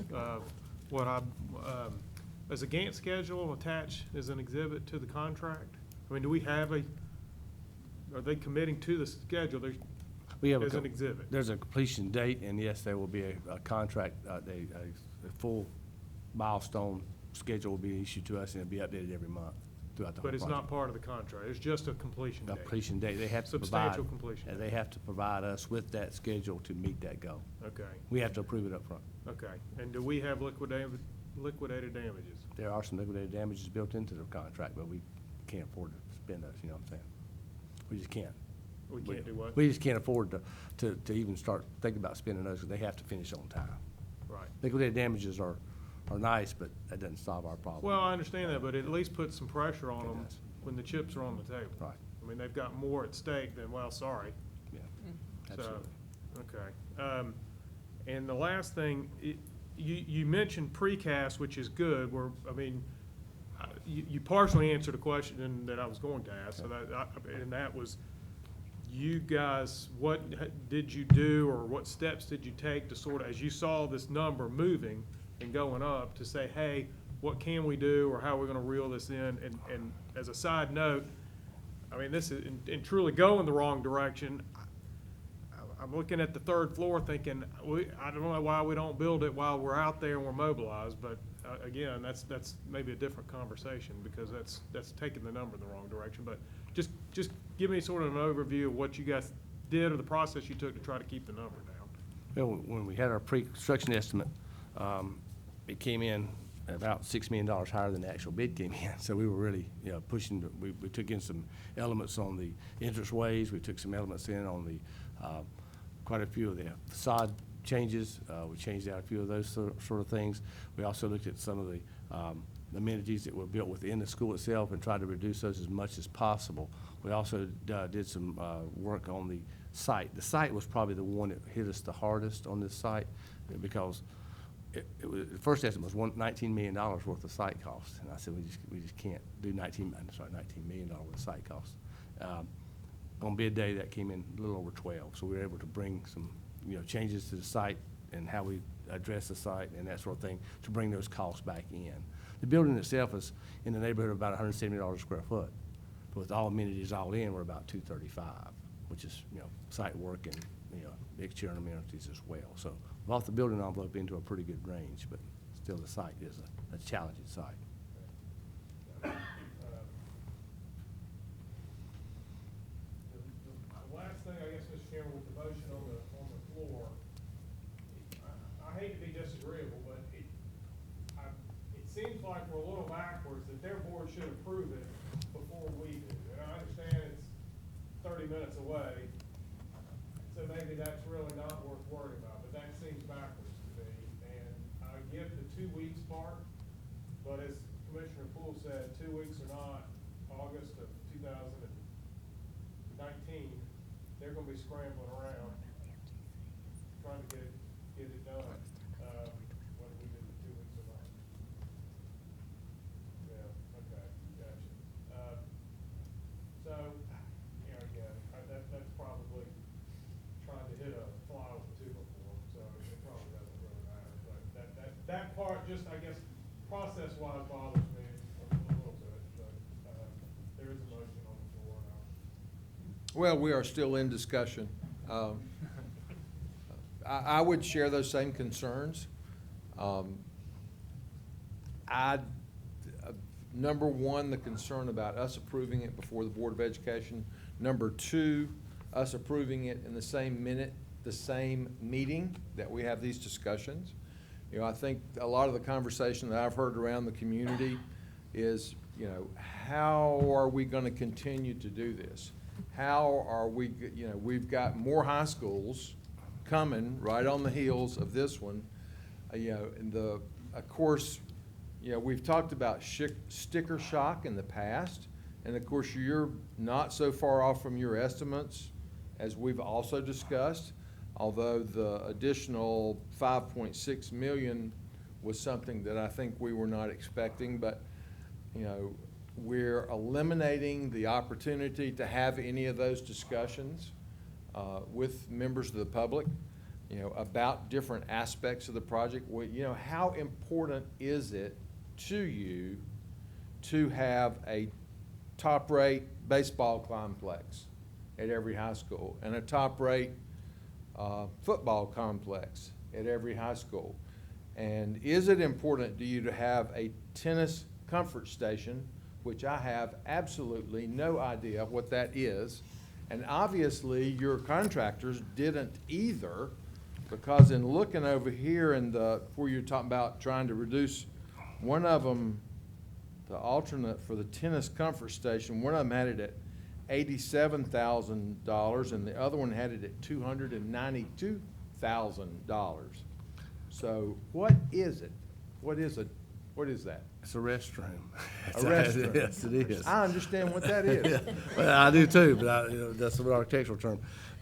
It's the bathroom. These tennis courts we have a full 6 tennis courts here, which allows them to pay matches, because most schools only have 4, and they can't pay matches at home, that sort of thing. But it would have an outside tennis courts there. They play these matches well after school is closed, and they have to either go all the way back to the school to use the restroom or have a restroom there. So that's one of those options, that whether we have a restroom or not. And Right. So that was one that I would, saying, well, we don't have them anywhere else, but it's really a good thing to have, because Right. having to go all the way back to school for a restroom break during the middle of a tennis match is probably not a good idea. But Yeah, that's what and that I think the thing that really made that jump out at me was the difference of, well, of course, the over $200,000 difference from one contract to the other. But then, if you look at practice fields, one of them's got $5,000 and the other one's got $258,000. I think one contractor missed it, and that we may have to have a discussion about that. One is the plan showed irrigation for the fields that's used for athletics and PE, and they show them to be irrigation. We said, okay, let's don't do irrigation on these fields, just pure grass fields, and we'll only irrigate the ones that are used for the actual athletic practices. They only give me $5,000 credit for taking out all the irrigation system on 2 large fields. I think they missed that, so we'll have to have a conversation about that. So I think you didn't realize what you were, obviously wouldn't take the cut for $5,000, right? We'll never, ever put the irrigation in for close to $5,000. It's a $200,000 item. But, so we'll see if he can reduce his price even further by taking that out. And I'm sure that we've probably already discussed it, but explain to me out loud for everybody else to hear as well, why it's important for us to speed this up by 2 weeks and approve it here as opposed to approving it at our regular August meeting. I think mostly was the point, you need to accept these bids in order to be able to meet the LGC schedule. I mean, if you want, you're accepting the bid, our board is awarding the bid. You're just Okay. accepting the fact that this is the price tag that we're asking you for. Right. And then by you accepting that price tag, then you're saying the financing is available to us, so that tonight we can say, we can award it. Okay. But if you don't accept the price and tell us the funding's available, then we couldn't possibly award it tonight. If that makes sense. Somewhat. Susan, is that from our point of view? We, as long as I have a good signed contract before the September 12th, the LGC is going to be fine. I know So you'd it's have up bids to- in hand and have them to you so you could accept the fact that that's what the bids were for your financing purposes. So if we were to vote against this motion to suspend the rules and act on this tonight, and took the next 2 weeks to study these figures, which some of you are probably better than me. I've got 3 different total price tags written down on the page. One of them I feel like is probably correct. Not sure which one it is. So what would the impact be if we chose not to approve this tonight and approve it at our regular meeting in August? Is your contractor expecting a certain day to be able to get started? No, we just told them we'd try to be started in 1st of September, but Okay. it's just a matter of compressing everything we have to do on the front end to make sure we start on time, and then just compressing the schedule by another couple of weeks on the construction side. Okay, so it would not delay the project at all. Is that what I'm? It wouldn't delay the project, it would just compress the schedule. Compress the schedule. The end date is the end date. Right. I mean, it doesn't really matter when we start. If we start December, the end date's the end date. Right. But that Oh, when and the I contractor agree build with it in December, Commissioner I doubt Poole. it, but that's the end If you date. start tomorrow, or if you start 3 months from tomorrow, you're still gonna have the same mad scramble on the last day to get it done. Yeah. Pretty If I- sure about yeah, that. If I cut him 3 months' worth of schedule, Right. the price will go up significantly, Okay. no doubt. I think our board needs to know tonight, when they start deliberating, that you guys are gonna fund the additional, or you're not, that money's available or it's not available, because that's gonna truly impact their decision that they're gonna make. Right. And that's part of my concern, is not having this information and having adequate time to have some discussions about, and I think Commissioner Kiger may have mentioned it, this $851,000 to build out the 3rd floor. You know, obviously, we're already over what we had intended to spend, but is that something we ought to consider or not? Or if we wait 3 years down the road, 5 years, whatever, 3 years, this will just be brand new, but say 5 years, then what's it gonna cost us then?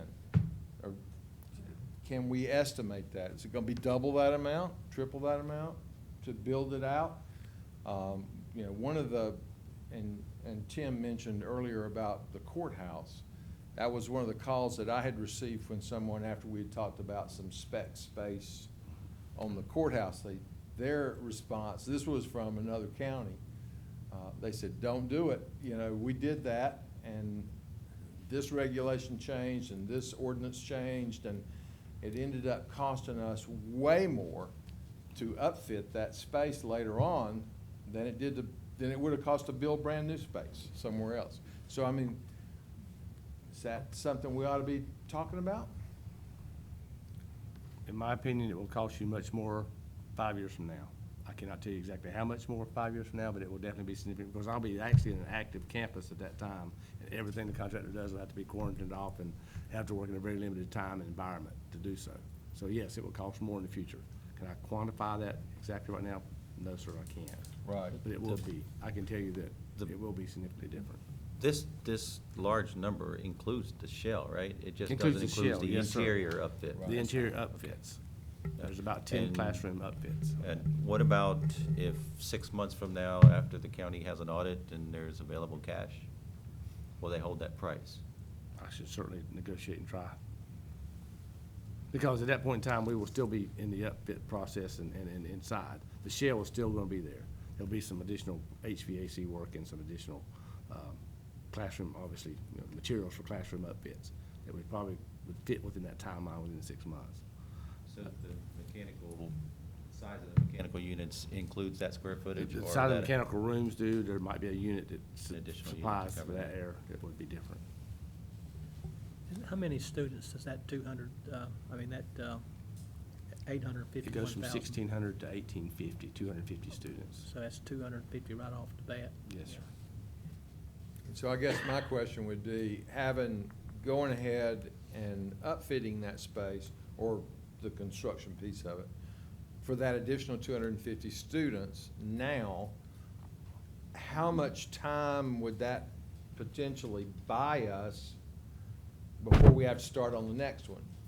Would that give us an additional year? Would that give us, and of course, I know all this is just like everything we do is crystal ball work, guessing. Guessing how many new students you're gonna have next year, guessing where they're going to be. But that's my thought is, you know, maybe if we spent $851,000 today, we could save a much larger figure of money, push it out 1 more year, 2 more years before we have to start talking about the next high school. Yeah, unfortunately, the driver for the next high school is Central Cabarrus in the southern part of the county. It'll reach 2,000 students before the end of next year. That's Right. gonna be your driver for your next location of your high school. This high school will only probably reduce that number by 250, 300 kids, just because geographically you just can't pull that many kids away from Central Cabarrus. Right. So therefore, your driver for the next high school may not change significantly by adding 250 students here. It may delay the fact that you want to have any additional here or any mobiles here in 5 years, but it will probably not significantly delay the construction of the next high school and planning process. And I think we may have talked about that before. Yes, sir. When you say it, it sounds very familiar. Those are questions and concerns that I have. You know, from, Yes, I've got the same ones. I guess what Kelly said does resonate, that her board wants to know that the financing is in place and that we've committed to say, yes, this amount. But, and I get that. Cart before the horse. I guess it'd be nice to have a little more, okay, let's look through this and make sure there's not something out there that we just don't quite grasp, that then comes back later on and, oh, well, we thought we were doing X and that.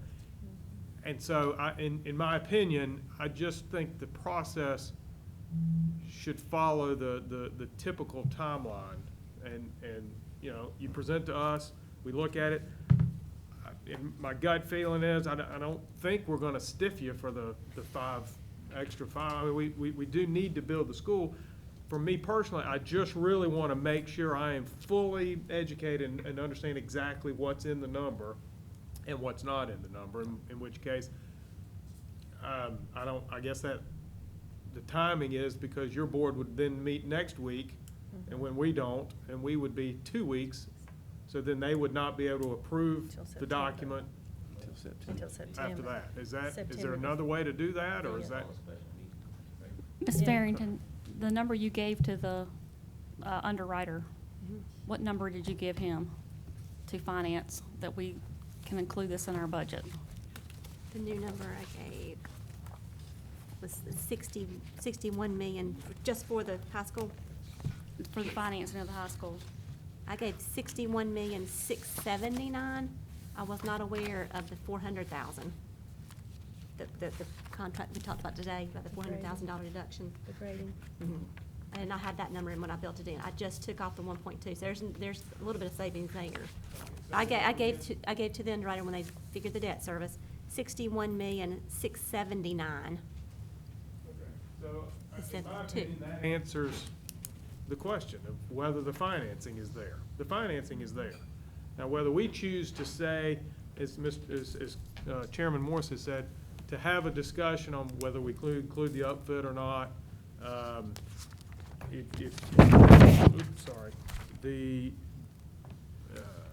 If we want to go through the alternate list, and maybe the baseball complex, well, we didn't remove it, but what is it, what exactly is in it? I mean, does it look like Intimidator Stadium, or does it look like a sandlot? I mean, or is it somewhere in between, and if you point to, it looks basically like Hickory Ridge, Cox Mill, or whatever, and then we get to decide, yep, that's a legitimate way for us to spend our money. But I just think that's sort of an important piece for us to at least have a handle on. Again, I think we're pretty warm to making sure we build a first-class quality school for our school system. I just think maybe to fully understand what we're doing. I guess one of the questions that I would ask is the school board sending us this because they think this is what we'll approve? Or do they really think we ought to consider building out that third floor? I've not had an opportunity to ask them that question. I just wanted to give you all the options we put in the bid. Right. So we could have that, understand that discussion, whether that's, the school board would obviously want to build out the third floor. But if financing is not available, then that's something we will not do. It's just the way it is. The school board obviously want to build the stadium and the baseball stadium, but if the money's not available, they will not do it, because that's the bottom line, that's the way it works. The funding has to come from here in order for us to approve it. So until you say the funding is available to you, then we cannot award a contract for that. And that's kind of where we are. And so we wanted to make sure you saw those options so you would understand what steps we took in order, if you could not have come up with the financing, then we had the options of not doing the football stadium at this date, not doing the baseball stadium at this date, and a couple other small ones to allow us then to award this contract to get that school built and have to come back and fund at some other future date those amenities that every high school program has to have. So that's what we were trying to do, is give ourselves some flexibility within this to allow that, to not put you in a bind as the county for financing. That's the way we bid it that way. Because I know, if you couldn't afford it and you couldn't get that financing, then we had to have a way to reduce this contract to a point where we could actually award the school portion of the project. If that makes sense. We weren't doing it just to. Right. What if, yeah. Mr. Chairman, looking at this and, the baseball complex, 1.1 million, I don't know what kind of increase you're gonna be looking at if you put that off until 2019, late 18. By then, we may have surplus in county funds, depending on how the year goes. That might work. But when it comes to making seats for the children, I'm really thinking we need to do the 851, even if we have to put the baseball field off a year. And then, if that be the case, then it might be that we could pay for that. Instead of borrowing the money, we could pay for that through surplus funds from the year end. Make that a cash project versus a financing project. But go ahead and build out the third floor, though, so we'll have the room for those 250 students. And, because I'm sure that the increase in the ball fields won't be as much as it will be to increase, to outfit that third floor sometime down the road. I would say that's a very Would you correct agree with assumption. that? Yes, sir. And so if it would be, in my opinion, that's what I think we should do. We should eliminate the ball field for right now. Look at that as a potential cash project for 2018, 2019, and go ahead and fund the $851,000 for the third floor. And that would be my summary of it, the project. And I guess I'm looking at it more from not from how it meets our debt capacity, but more as to how it impacts us when we get ready to start the next one. We'll be sitting here 12 months from now talking about another one and another one. And so that's what I'm looking at more, the big picture, how it affects our tax rate going down the road. As far as getting debt, unfortunately, it's just like the letters I get in the mail. We want to loan you X amount of money, but they don't ever talk to me about how I might go about paying it back. So those are concerns I had. Commissioner Poole, did you have something? Yeah, I have a couple things. There's a separation of what our duties are and what the school board's duties are. So I would be hesitant for us to tell the school board tonight that they have to build out the third floor and they have to delete the baseball complex. It's their responsibility to design the school to meet the needs of the school system. So, from what I hear, we are comfortable with the amount of money that they've asked for because our staff has been able to provide to us a way for us to be able to stay within the means, our means, in order to meet this obligation. And I think that's what our responsibility is.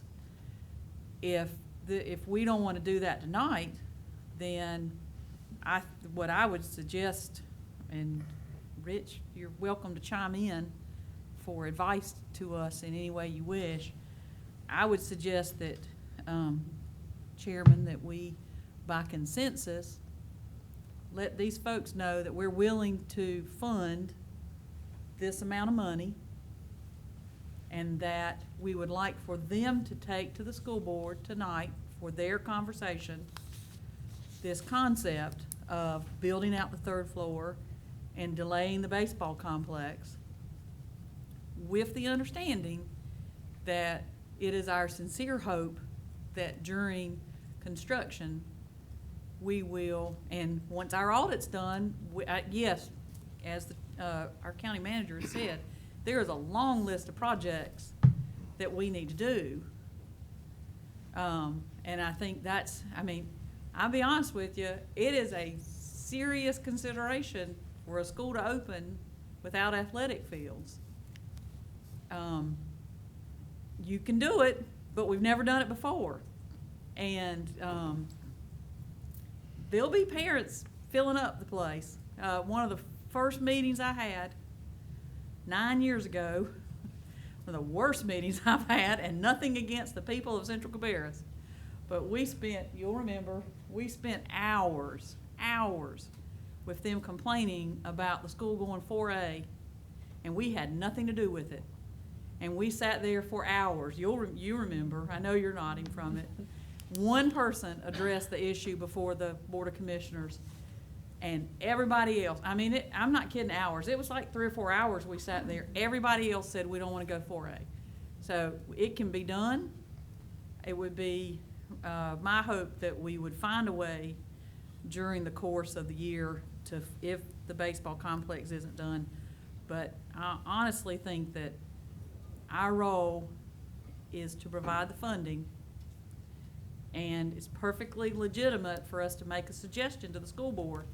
But if the school board meets tonight and they come back and say, we don't want to build out the third floor, we want the baseball stadium, then I think we have to defer to them.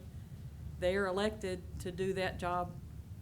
That's the job they're elected to do. So I don't want us to get out of our lane, if that makes sense. But I do think there'll be lots of phone calls, lots of conversation, and lots of debate as to what you do when you build an almost $77 million high school stadium. So I don't know if you want to address what our role is, but that's the way that I understand the role of the Board of Commissioners, is providing funding.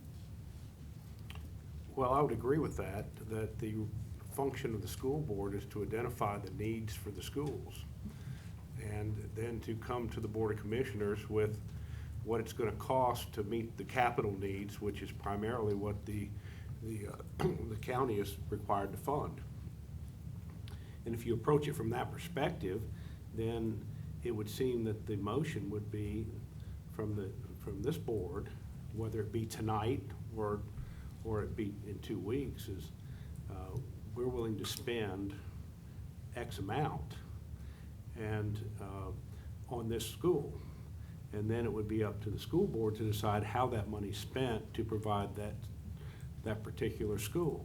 Now, the specific parts or component parts of it, such as the ball fields or the third floor, certainly it's within the province of this board to recommend that they would prefer to see that you go ahead and finish out the third floor for the extra students. Or, you know, maybe as a priority over the ball fields. But it may be that for reasons that you just described, that in this county, apparently we've never opened a school that needed ball fields without some, because of the commitments that are made with, perhaps with conferences or with, you know, inter-school play or whatever those may be. I would agree with Commissioner Poole that I think that's more within the province of what the school board's function and their mission is, as opposed to this board. And I would say, they could come back and say, instead of putting artificial turf on the football field, they'll turf it, put grass down there. I mean, they could say that. That'll save probably somewhere close to the amount of the third floor build out. I just feel more comfortable. Yes or no, I don't know. No. To do Central, it was, 350,000. you had grant money in addition to, Yes, but so. but the field was already constructed at that point in time, so we were just coming back putting turf on top of it. Here, you're gonna have to actually build with irrigation and There will turf be and some, everything. there will be so some savings yes, from ma'am. that. There could, they could find other savings that they would prefer to do that we might not identify tonight. So that's, I feel more comfortable giving them, the school board, the opportunity to identify what they would want to do based, if we're comfortable funding a certain amount of money. If we're not comfortable funding this amount that they're asking for tonight, then, you know, give them some idea of what they're working with and give them the opportunity to make that decision, because I earnestly feel like that is their responsibility. We can make suggestions, but I think it's their responsibility. Well, I think you could say, we don't want to pay for turf on the fields, or rather artificial turf, that is, as opposed to natural turf. I suppose you could say that this board does not want to fund that as a general proposition, but it would seem to me that with the specific ways and means of a particular school, you pretty much have to leave that to the school board to decide what those would be, and this board decides how much they're willing to spend for that school. And then from there, I think that the Board of Education has to figure that out. What they can provide for that amount of money. And certainly, you know, any suggestions this board has about specific component parts of it, you know, would be conveyed. And like I say, I don't, you know, I don't think that you're prohibited from saying, you know, making a prohibition about specific things. We don't want to pay for a certain type of upfitting or accessory or whatever to that school. You could say that, and that could be reflected in the amount you're willing to fund. But I think at the end of the day, by and large, you say how much we're willing to pay for a particular type of school, and then they decide what that school's gonna look like, you know, in terms of how many seats, how many stories, and so on. Well, I think that, of course, there's a great deal of interpretation that can go on in a lot of these things. I think if you ask Mr. Crabtree, sitting on the back over there, about particularly when I think of the turf discussion, we had a pretty lengthy discussion with him about turf versus grass several weeks ago. That was an add-on, a little bit different.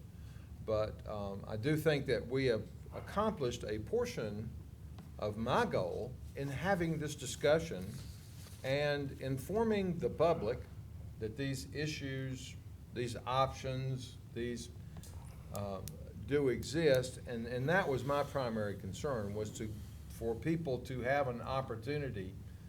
You know, Commissioner Shue mentioned an alternative. You know, I'm sure that there are probably some folks out there that want to speak up and say, I think that's a great idea. There are going to be some more that are going to say, I think that's a horrible idea.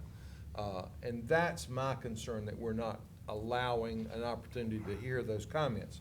But, all that being said, we have a motion on the floor and a second that we suspend the rules. Is there any further discussion on that motion? Hearing none, all in favor, please say aye. All opposed, no. Okay, we're gonna go back and I'm gonna ask to raise hands, because I can't get a count. All in favor of that motion, please raise your hand. I see 3. All opposed to that motion, like sign. I see 2. The motion passes to suspend the rules, and we're now in a position to entertain a motion to approve, let's see, a motion to accept construction bids for a Cabarrus County School Performance Learning Center and high school, subject to the approval of the Cabarrus County Board of Education, and authorize the Cabarrus County Finance Director to prepare the appropriate budget amendment and project ordinance.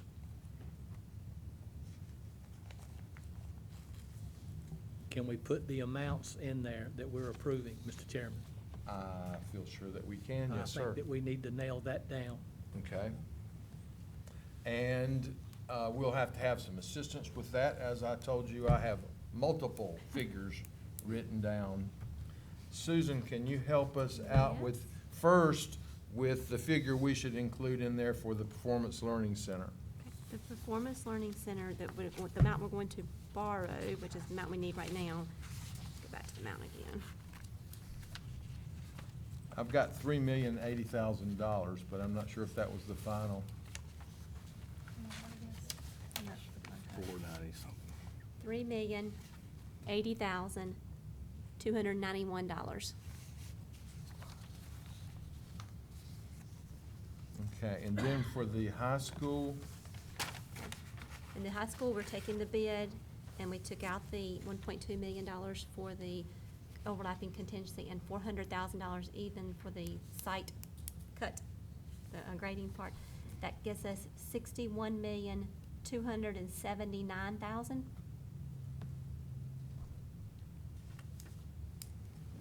okay, so using, Mr. Chairman, yes, ma'am, could you also add in the, I mean, nobody's made the motion yet. that's but right. Could we add into the motion that, or tell me, Rich, what you would suggest, would it be part of the motion to suggest that the school board look at the third floor build-out and how that could be accomplished within this budget, or just not to include any of that in there? Just know that they have heard the conversation and that we would like for them to take it back to the school board.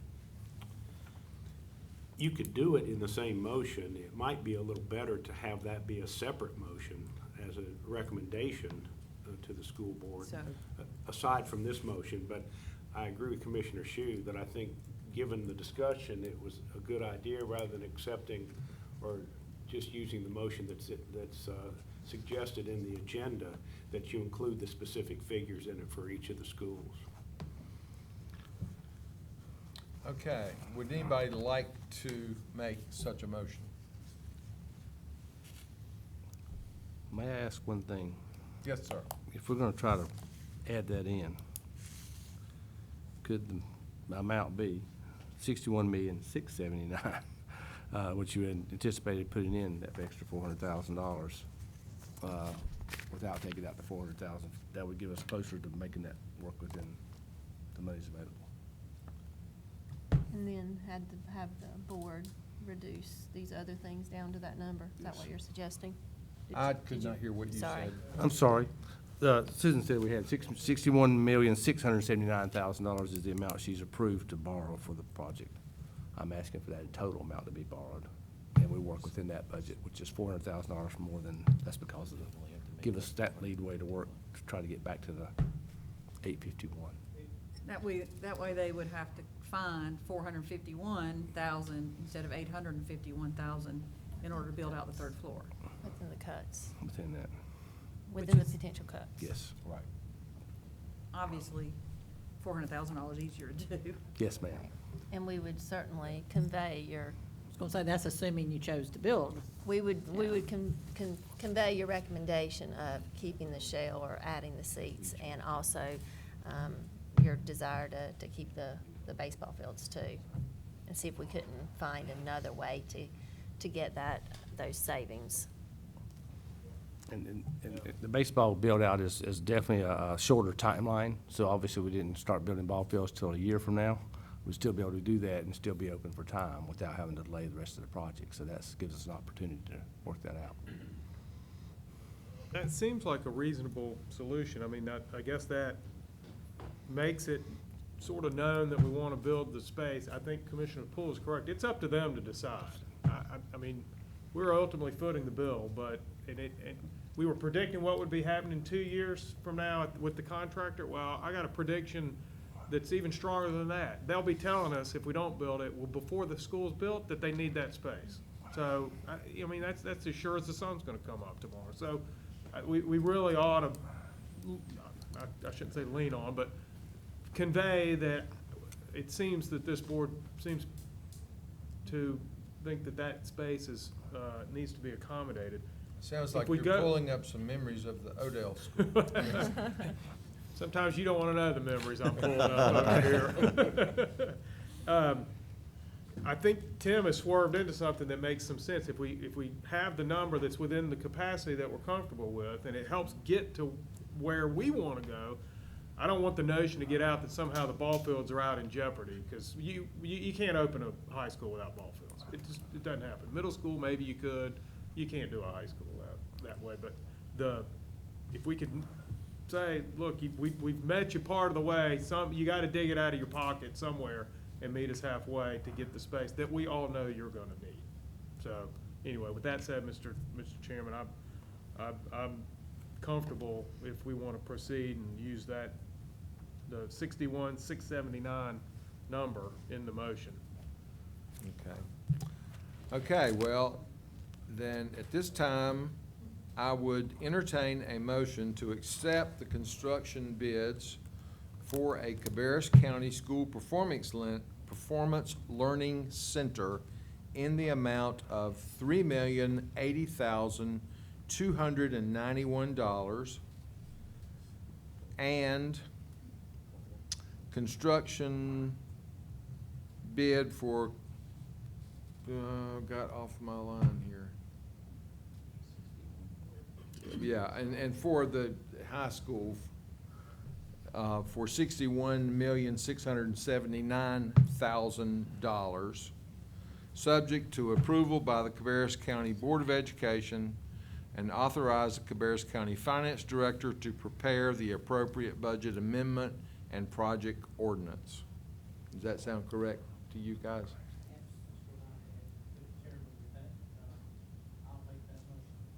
Okay, we have a motion. Do I hear a second? Have a motion and a second. Any further discussion? Hearing none, all in favor, please say aye. Aye. All opposed, no. That motion passes. Thank you. Thank Thank you. We're off to you. the school board meeting. Thank y'all very much. Okay, and so then we move on to item 4.3, resolution approving installment contract financing for various public projects. Susan Fearington. This continues on the next step of the phasing, the funding phase. The original amount that we were asking for was $128,105,000, and that was, we went back and inflated that because not knowing what the high school was going to come in, the prices were going to come in for the bids. So that price still stays the same. Please keep in mind, I will only borrow the amount of money that it takes to fulfill the three projects. That still includes the warehouse, which we know we're not going to do at this point in time. However, all the bond documents will say the 128 up until this point until we know the exact amount we're going to borrow. So at this time, I just wanted to keep you up to speed. We're going to go for we submitted the LGC application, like I said, last Friday. The parking deck estimates, we will have an estimate by the end of August. And then after that, we will have our rating agency calls also before the end of August. They will be calling from Fitch, Standard & Poor's, Moody's, asking all kinds of questions, economic questions. where we are on our taxes, just a multitude of questions they'll be asking. We'll have a group of people to help me on that call, Jonathan and Pam. And then after that, we have our schedule for LGC approval on September 12th. That was one of their standard meetings. And after that point, then the week of October 2nd, we'll have our parking deck bids in hand, so we'll know definitely how much that's going to cost. Then after that, in October, we will sell our limited obligation bonds and be ready for a closing on November 1st, 2nd. We already have our reimbursement resolutions in place, if you'll remember that from a couple months ago. So when we get our first bills for the high school or the Performance Learning Center or the parking deck, we'll be able to pay those and then reimburse ourselves after November 1st, 2nd, when the money's in our hands. So at this time, this is the next step, is just a motion to approve, which we'll do at the next meeting, August 21st. But this motion is going to be to adopt the resolution approving the installment contract financing for the public projects in the amount not to exceed the $128,105. Standard procedure, and we will, if we need to have our bond attorney there at the August 21st meeting, we can have him there. Yes, ma'am. Could, I didn't write your dates down quick enough. Could you email those dates Absolutely. so that we can know Okay. the timeline? Would Okay. be very helpful for me. We actually have a debt calendar that I work with the underwriter with and the bond attorney, and so I'll just send that out to you. It'll have all the dates on it. Okay, any other questions for Ms. Farrington? Okay, we move on to item 4.4 from Kannapolis City Schools, funding request for contingency for change orders at Kannapolis Middle School. We're happy to have Will Crabtree with us, along with Susan. Good evening. The first thing I want to talk to you about tonight is the change order request that we have for the Kannapolis Middle School. It's revolving around really one major piece, but two pieces to it. The major piece is the NCDOT further comments on the Oakwood Avenue expansion. That amounts to $71,016. These are further comments from the ones that caused the change order earlier. Involves moving water and a sewer line as a result of those comments. Unfortunately, we don't have a lot of say in the matter. DOT is requiring this to happen in order for the school to be opened. So that's one. The second is a rather small one for the intercom system. It's $2,739. And that is to fix a couple of issues to make sure that the intercom system connects to the existing building that's there. So I'll open it up for questions. Okay, any questions for Mr. Crabtree?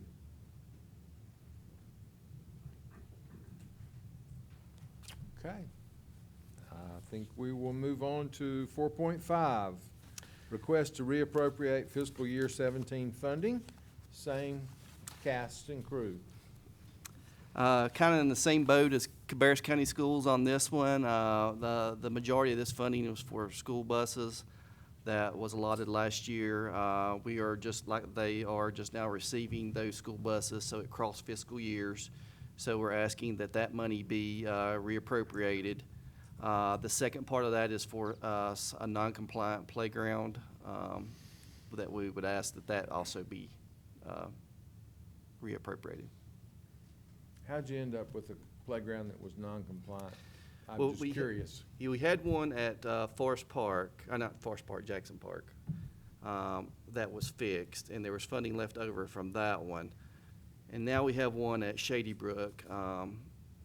And the reason we ended up with that is because when we built Shady Brook a few years ago, we kept one of the existing structures from the old school to try to save money on the playground equipment. It was still usable at the time.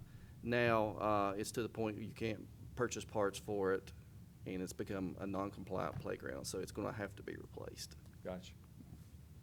Okay, any other questions? All righty, thank you. We move on to Thank you. 4.6.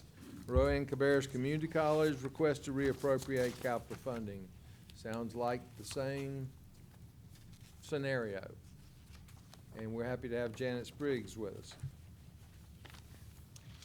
Good evening and thank you.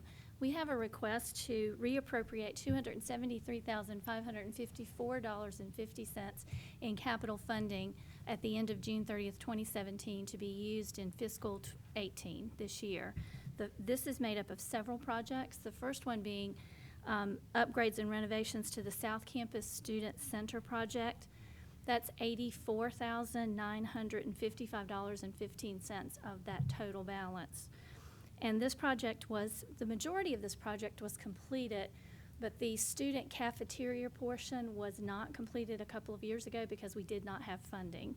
In spring of this year, our board allocated funds from the student bookstore fund balance to be able to add to this $84,000 to be able to now complete that portion of the project, which will fully complete the student center renovation, which is building 3000 on South Campus.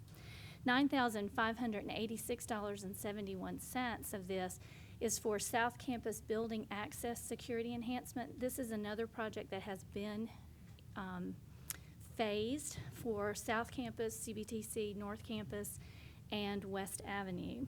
And this $9,586.71 would be added to approximately $11,000 to complete the external building access security enhancements for South Campus. And that project would be complete by the end of September. We also request reappropriation for $29,012.64 for the CBTC air conditioning project. This is money from last year's capital project. We bid it. We had it under bid at the time that the fiscal year closed, and this money would be used to complete that portion of the project. As you will recall, you also gave us an additional $100,000 for the second phase of that air conditioning, and this finishes the first part of that. $30,000 would be used for allocation for a vehicle. This was a special appropriation for last year, and we had attempted over the course of last fiscal year to purchase a hybrid van, which we were told on 2 separate occasions by State Construction that we would be able to do through a bid process because supposedly the van was available, but both of our bid processes failed. There at the time did not appear to actually be a 7 to 15 passenger hybrid van available. Recently we were told, and that's what's in the notes from early part of July, that there was a Chrysler minivan that was available as a hybrid option. However, when we contacted Chrysler and all the local dealers around, they told us they could not get it yet, and when they were able to get it, it was going to be much more than our $30,000, I think around $55,000. So we have decided not to wait longer. We really thought that was a very energy efficient, conscious, sustainable effort that would pay off in the long run, but I think at this point, we need the van, and we do not believe that we think it'll be cost prohibitive to wait any longer for the hybrid. So we would like to purchase a regular old gas van with that $30,000. The last portion of this total was $120,000 that was initially appropriated for us to be able to mitigate humidity issues at our cosmetology facility on West Avenue. At the time that we wrote our response to you, we still were not sure if we were going to be located in that facility. We held on to this money because shortly after you appropriated it, the city of Kannapolis came to us and indicated that they may move us to make way for the improvements in downtown and the intimidators. At the time in early July, we still did not have confirmation of that move. We do now have confirmation that they are planning to move us from the West Avenue facility to a facility on Cannon Boulevard. We anticipate our move being next August for that. They are making us completely whole. There's no additional cost for operations, no money from the college or the county to be used to make the renovations to the facility, and the lease payments will remain the same. We just received that confirmation. So what we would like to ask is that this money we be allowed to use this money for another project that was not able to be funded. If you will recall, in our capital plan, we have a project that's a little over $2 million for renovations to our building 2000 on South Campus. One part of that has to do with the control system. And I wish that Jonathan Chamberlain was here. I hope I can answer your questions if you have any. But essentially, what we need to do is to resolve HVAC issues in that building by converting from a pneumatic system to a DDC control system, which allows us to better control the energy, the levels for the heating and the air, and provide greater comfort and more energy efficiency in the building. Right now, it's a very old system. They tell me that they have to play with the boiler and the chiller to get the air conditioning, the heating, and the cooling to work properly in that building. And in the wintertime especially, it's very challenging for us to keep that at a good temperature for the students. So we believe that for a little bit less than $120,000, I think Jonathan's estimate's right at $118,000, we would be able to upgrade that system from the pneumatic control system to the new DDS system, which would resolve that problem. And I'd be happy to answer any questions. Okay, questions for Ms. Briggs? You must have done a good job. Nobody has questions? Very good. Thank you. Thank you very much. Okay, next item, 4.7, appointments to the Concord Downtown Development Corporation. And County Manager Downs will speak with that. As the board requested when they considered the contribution to the CDDC, they went back and staff went back and talked to their board, and they did create an additional board position. So they are anxiously awaiting your decision as to who you would like to put in that position. I think they would prefer that it is an elected official or somebody in management. That's where they're. So we're open to suggestions or recommendations so that we can submit a name. When do they meet? Jeez. Susie. I think it's the third Thursday of the month. At In the morning, 10, 8:30. 8:30 in the morning. Third Thursday of the month at 8:30.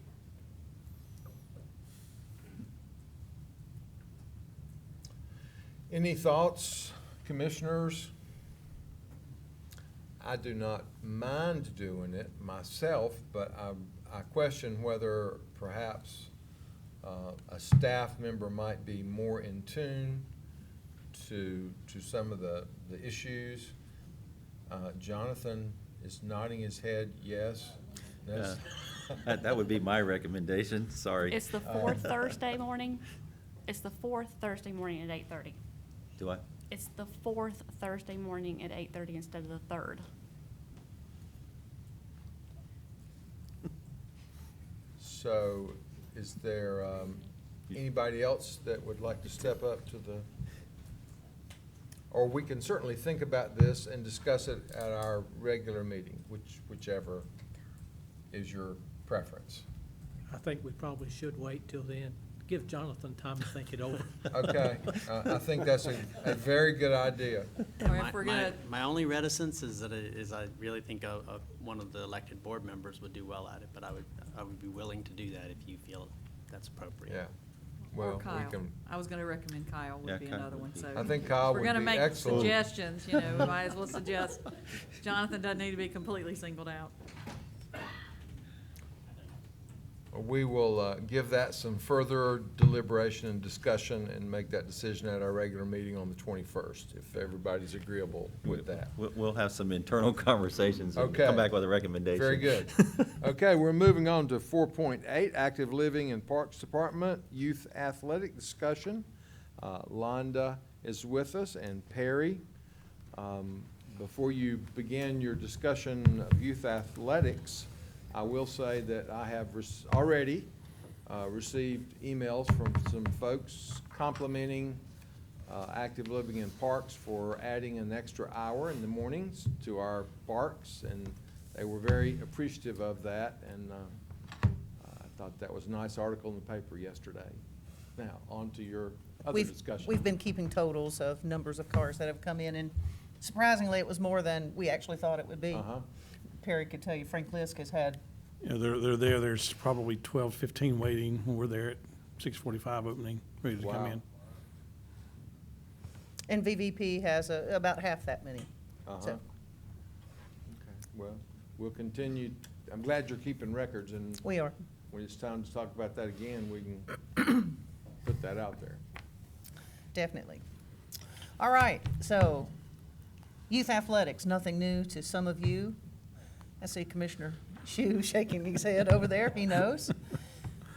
It might be new for some. A year or so ago, we went around to all of the associations, all our department and management, and several of the commissioners, and talked with each of the volunteer youth athletic associations about what we could do to make things better for the athletic associations, the volunteers. There were a lot of suggestions. We brought that back to the board. Money, obviously, is the bottom line on what we can do as far as ourselves, as far as the county, and how to have some, a new staff member or staff members that work with the athletic associations, someone to do the fields, because the field conditions are not necessarily up to par with the ones that the athletic associations that are part of the cities. Obviously, we have volunteers doing it. You've got paid staff doing it. It makes a world of difference. Our department took over the scheduling of all of the school park facilities last August, which meant if it was not part of a co-sponsored program, and we have traditionally co-sponsored baseball in the spring and soccer in the fall, basically because of fields availability and use, a lot of the associations had been playing fall baseball and spring soccer, but had not been paying for the fields. I'm assuming that several of you all have received emails in reference to this over the last few months, because soccer season for us is getting ready to come up in the traditional time. Baseball is not co-sponsored, so they have to pay. Schools had not been charging them if they had even let the schools know. We don't know. We don't know if they let the schools know or just went out there, and the schools assumed that it was part of our program because it was the youth league. But now that they have to pay, they're not happy. So here we are again with just another issue, or a different issue, I should say. Nothing has really been resolved from field conditions, how the associations are operated. Obviously, the smaller communities have weaker associations. I guess I should say obviously. Currently, the smaller communities have weaker associations. They don't have the numbers, so they don't have as many volunteers. They don't have as much income coming in, and there aren't as many sponsors. So here we are again, time for discussion. I don't really know what you all would prefer to do tonight. I was talking with Mr. Downs a couple of weeks ago, and he suggested that maybe our board and this commission could get together sometime soon and talk about options. I mean, you've got a variety of things that you could do, from nothing to adding a lot to it, so, and anything in between. That's kind of where we are. Mr. Downs may have something to add in there. Yeah, I think, and I talked to Commissioner Morris and others as well over the years, 20 years now, I think, 20 years ago, our Parks and Rec department was quite larger than it is now. And we were pretty good at doing athletics. Over the years, that has eroded for various reasons. Managers in the past have made the decision that we were getting out of athletics, but we didn't get all the way out, and we never got back to where we are. So the problems are going to continue to surface as they are now, with limited staff, and especially with some of the associations that we depend on are losing numbers as well as financial resources. So something.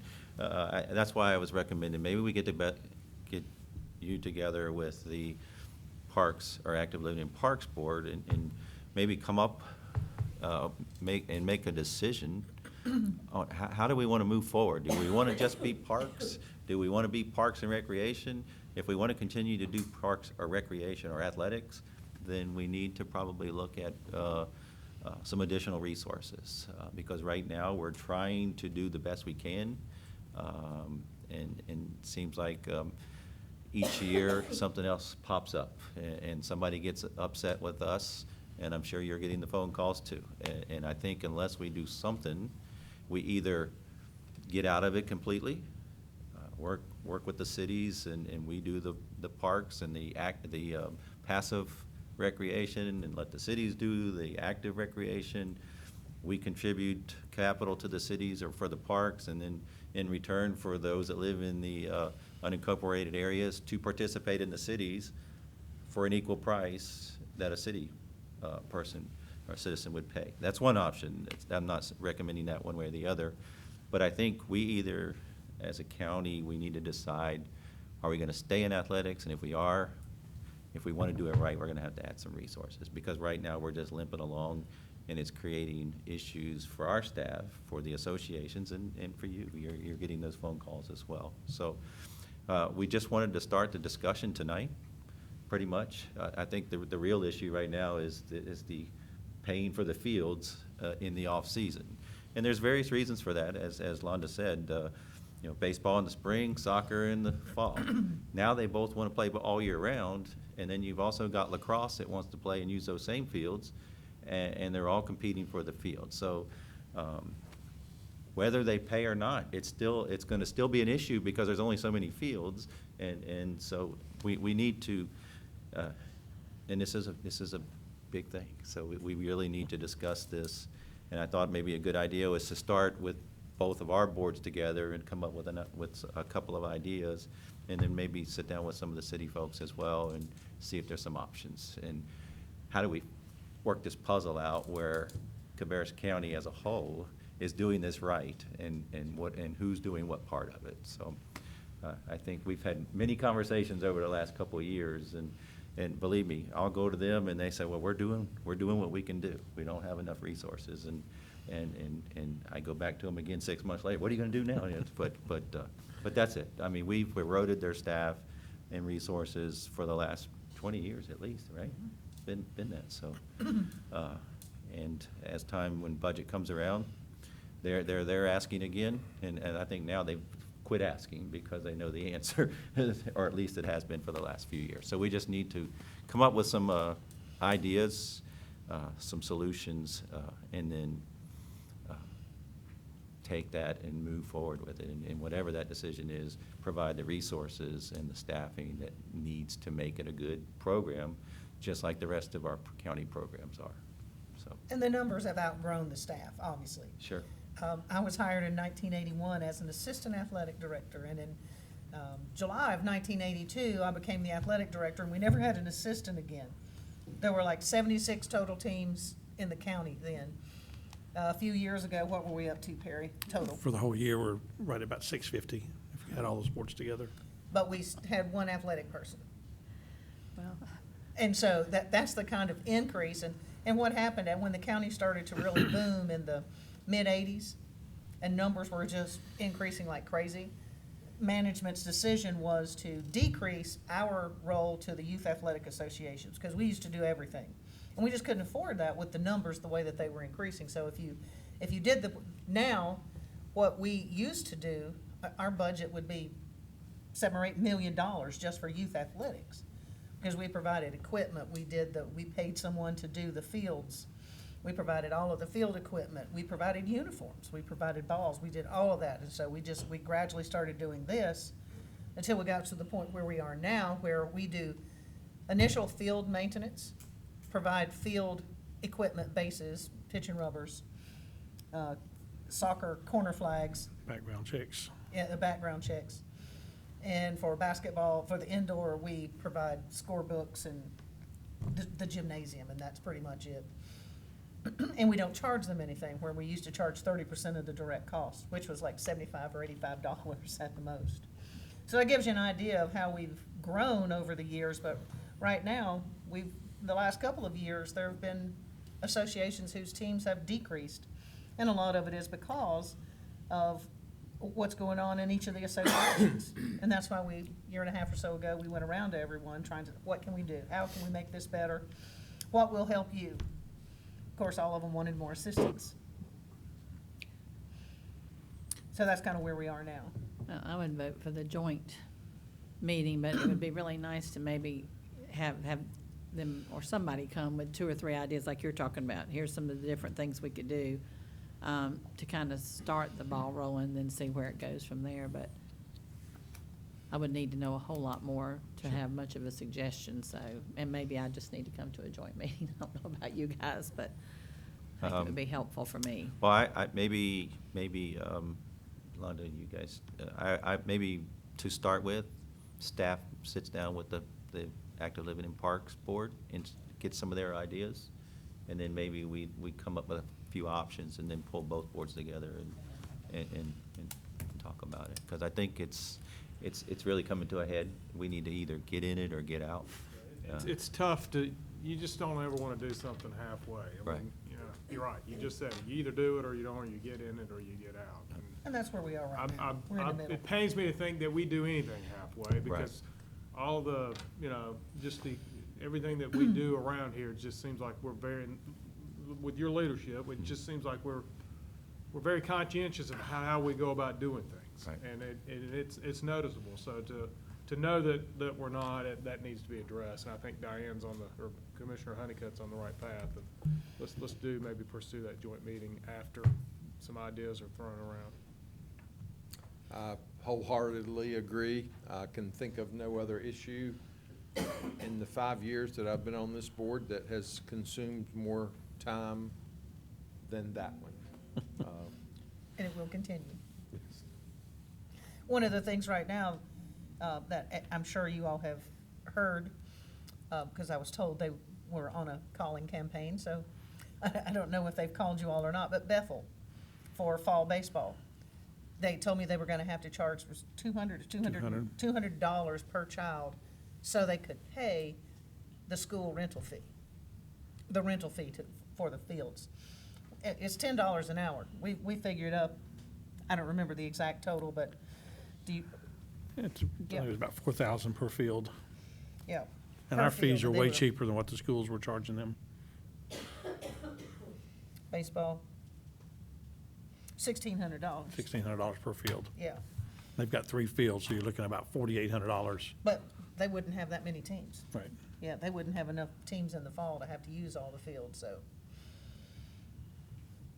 I think there were some misconceptions and things that were going on, so I wanted you to have that number, so if you're getting those phone calls, you'll know that that is maybe not exactly how much they have to Okay, charge. so do we have consensus that we proceed ahead, staff will do some background work and then set up this joint meeting and we can all sit down together?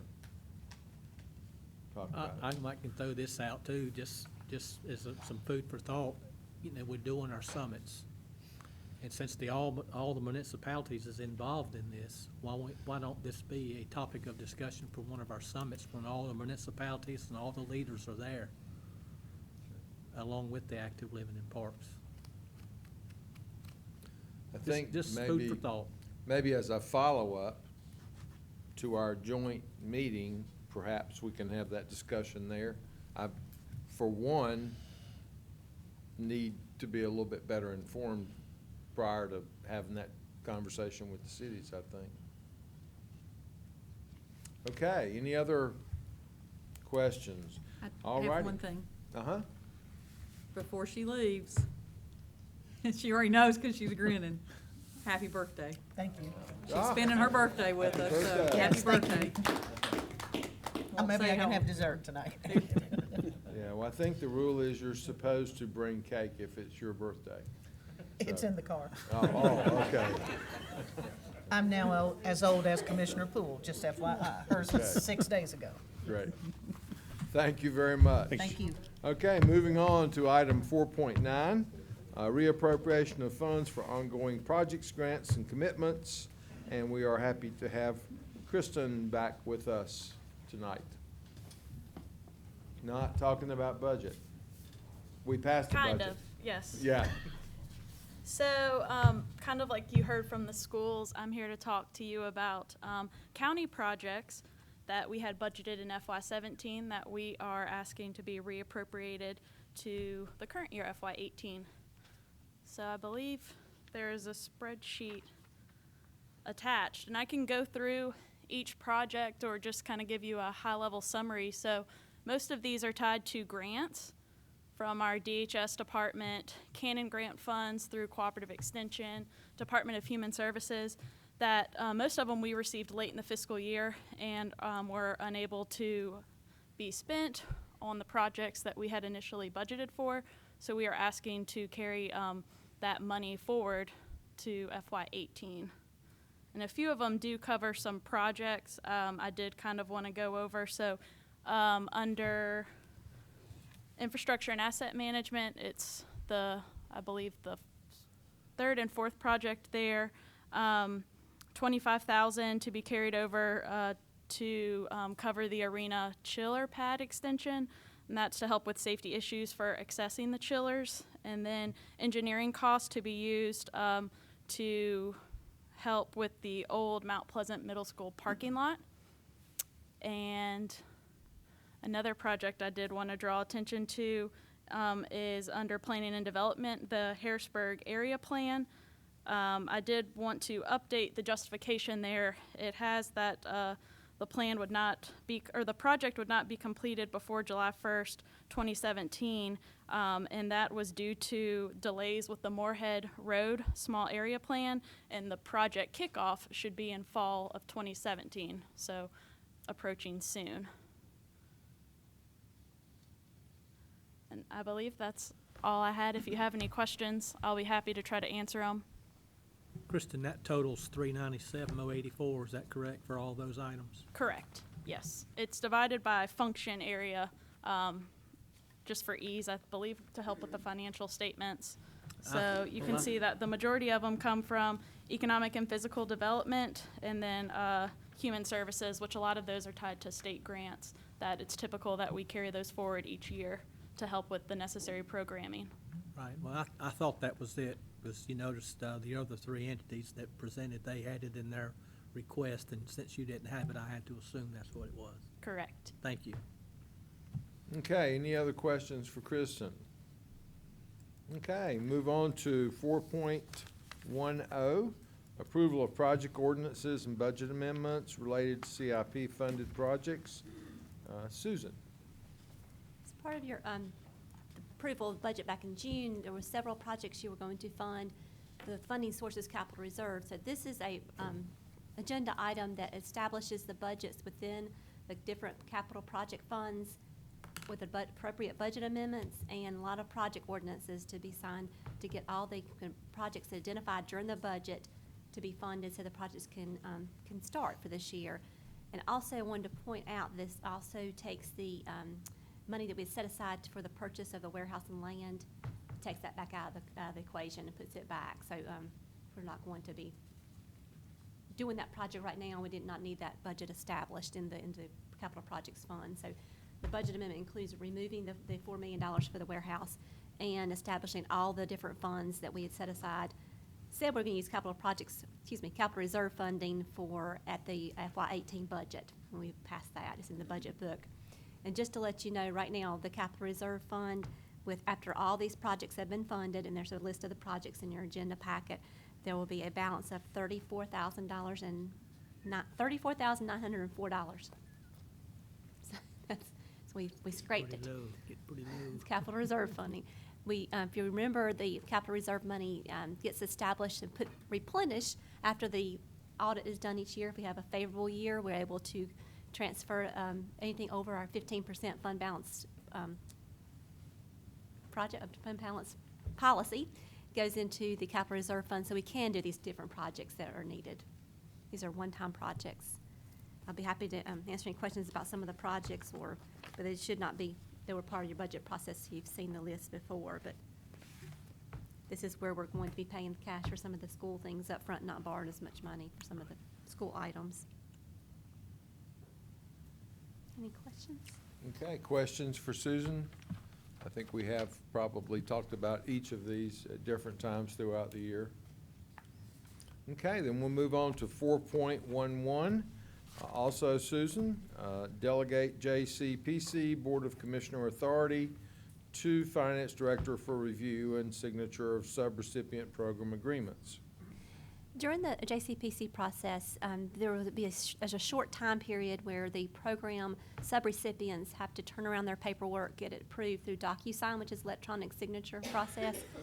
And what I'd like to be able to do is to get the documents and sign them. There's a place to sign for either the county finance director or the county commissioner chairman. But it also says in there that y'all have seen the documents that I'm signing on behalf of. And that's just not feasible, really, with a quick turnaround that we have to do, because that would delay the funding for the subrecipients, probably anywhere from 30 days to 45 days before we would have a regular meeting, so you could see the documents. So I'd like to be able to sign on behalf of the commissioners that you've seen the documents, and then show the funding after the fact to you. So it's just more of an administrative thing that I wanted you to be aware of what we were doing. All the subrecipients have to apply for the funding each year, and they make monthly reports to the JCPC board, and where they're grilled with questions and make sure they're spending the money in the right places. So I feel comfortable signing after seeing the documents. They've been, like I said, approved, and also our own Steve Morris is on the board, so he's also on the board when we're looking at the program agreements. So. I would just say that I would, as a member of the Juvenile Crime Prevention Council, I would be in favor of this. They are very closely scrutinized in great detail, Yes. each one of those programs. So I think I would feel very comfortable going forward with this. Any questions? Okay, then we Thank move you. on to 4.12. Energy Programs Outreach Plan, and we're happy to have Ben Rose with us. Good evening. We're here tonight to seek approval of the Energy Outreach Plan. This is a requirement that we have annually with the state to submit an outreach plan on how we will promote the energy programs that we administer. We have two primary energy programs that we oversee. The first is the Low-Income Energy Assistance Program, and as you have probably heard this referred to as LEAP in the past. This is a program that provides assistance to low-income households to assist with the cost of heating expenses. The eligible households receive a one-time payment, so it's basically a one-time payment that goes to a vendor based on their eligibility and based on the funding that's available. The program really does focus first and foremost on the elderly and disabled. So from the December 1st through December 31st period when the program first opens, those applications are pretty much disabled and elderly. After January 1st, if there's funding still available, it can open up to the general population. But with the program really does shift and put emphasis on elderly and disabled, which has been a change over the last few years that the program has done. The households that are considered eligible are usually at 130% or below poverty level. So that's usually the eligibility criteria. Our estimated funding for this year is about $491,000. We have not gotten our funding authorization yet, but that's our budget estimate for the LEAP program. The other program that is part of our energy outreach is called the Crisis Intervention Program, which is we refer to as SIP. And this is a program that assists low-income persons with heating or cooling-related crisis. So the SIP program is part of a program that we administer all year round. And basically the goal or purpose of this program is to assist families that are in a heating or cooling crisis. So it could be a cooling in the summertime. And typically that is tied to either a medical condition, like in other words, if they lose their power and it's hot and that heat may exacerbate a medical condition, they will qualify. Each county receives an allocation, and we have gotten an initial allocation of $130,000 to start the crisis program, so it is up and going. We have another $345,000 to come, so that will bring our total allocation up to about $475,000. The amount of the benefit that is eligible for a recipient to get is up to $600, but of course that is based on their actual heating or cooling costs, so it could be substantially less than that. The outreach plan that you have in your agenda packet is a template that the state sends us. And basically, the biggest thing that we do for outreach is we work with energy providers. We partner with them to get information flyers to the people that they serve to help them learn about a program when they can come apply. We actually have a meeting in October with them. We've done that every year. We have a huge list of energy providers, as you can see in the outreach plan. In addition, we will work with senior housing areas to go out and do on-site applications for LEAP. Again, trying to help target the elderly population, especially those that may not be able to get into our office. So we do a lot of outreach there as well, too. And that's basically the premise of the plan that we submit to the state. So I'll be happy to answer any questions. Questions? Yeah, Yes, sir. Ben, these are state dollars, right?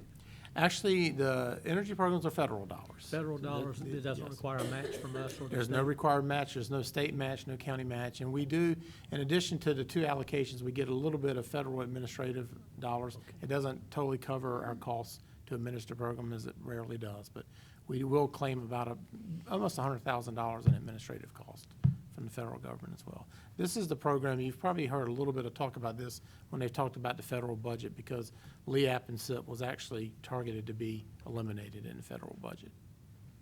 And do you find that you use most of those funds or have a wait list or? Typically, we use our crisis intervention funds because they're all year round. And honestly, we don't have to do a lot of outreach for crisis intervention. People come in pretty regular for that. LEAP, the demand for LEAP has actually decreased a little bit. And last year, I believe we fell a little short of spending our entire allocation. So then where does that money go? It just gets put back to the state. We just send unexpended allocation if we can't spend it all. But we will try to enhance our outreach efforts to maximize and spend all that we can so that we can reach everybody. I think I've referred to a story before that I had heard talking about this program or a similar one that they realized they had some folks in the community that with congestive heart failure, I believe, was one that was particularly affected by heat. Mhm. And so these people were repeatedly having to be hospitalized with that problem.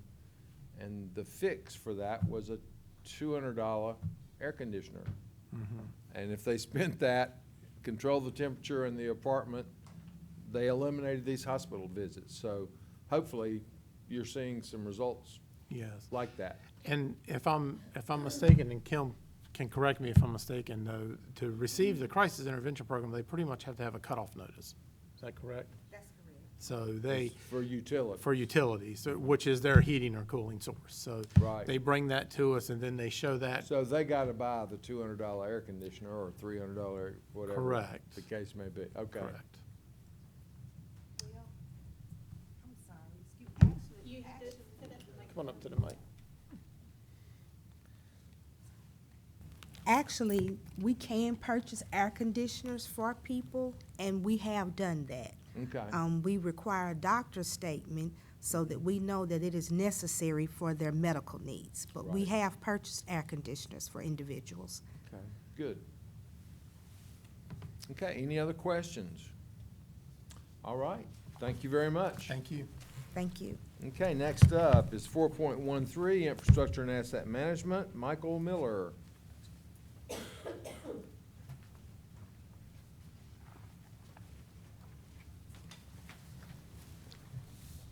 Good evening. A formal bid for 2 trucks, 2 vans, and 2 SUVs was advertised, and a total of 3 dealerships submitted bids for various vehicles on July 21st, 2017.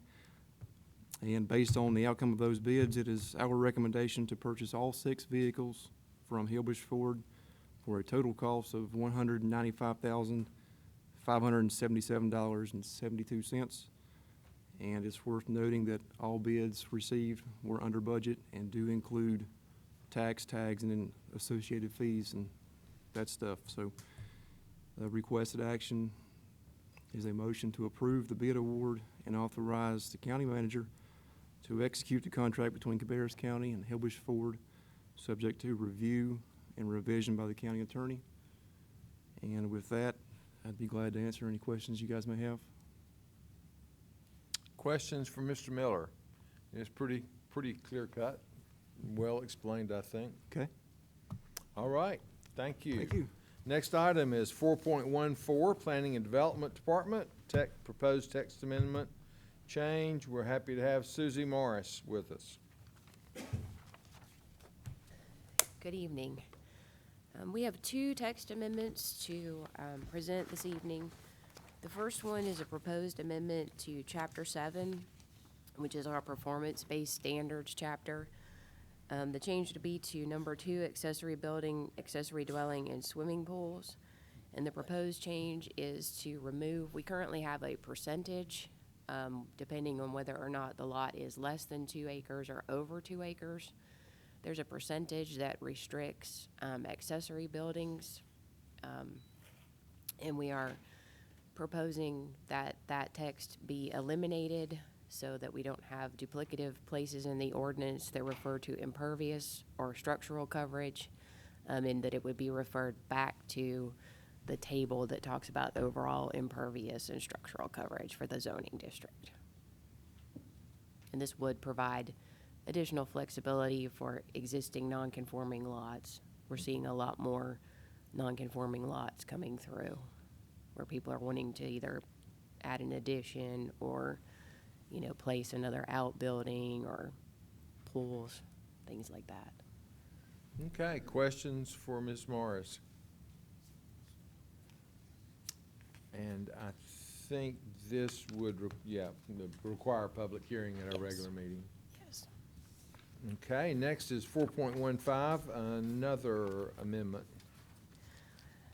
This amendment is somewhat along the same lines. We have a watershed overlay district, and in looking at this, again, we have had multiple folks come in and they've wanted to install swimming pools. Based on the current language and the fact that they're non-conforming lots, it's very difficult for them to do that and stay within the parameters that we currently have.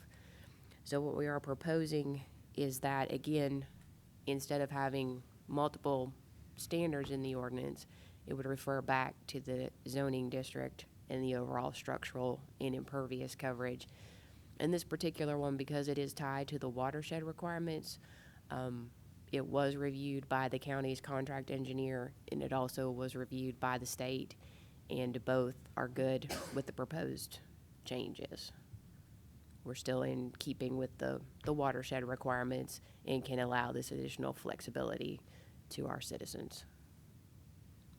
And we will have to have a public hearing for this one as well.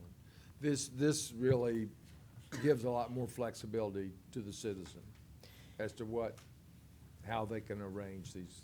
It would, and you know, one example for this would be if somebody came in and they had a non-conforming lot, we can bump down, and we've talked about to that MDR standard. That's our fallback standard.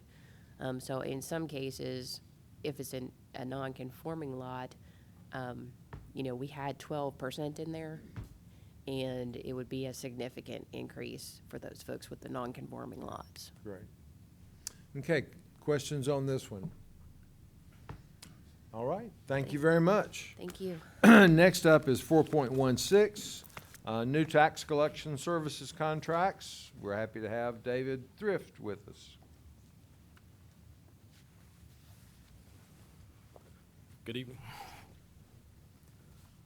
So this item is new tax collection service contracts for Harrisburg, Kannapolis, Locust, Midland, and Mount Pleasant.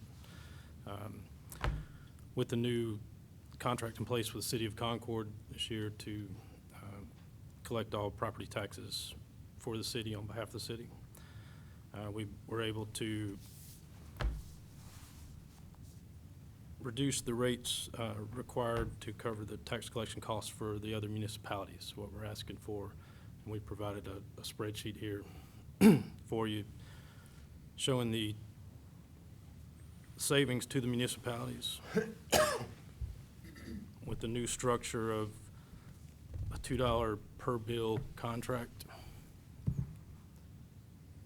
So this is a savings to the individual municipalities when we add the City of Concord in. It also increases our total fees that we collect. So it's a benefit both to the county and to the other municipalities in this instance.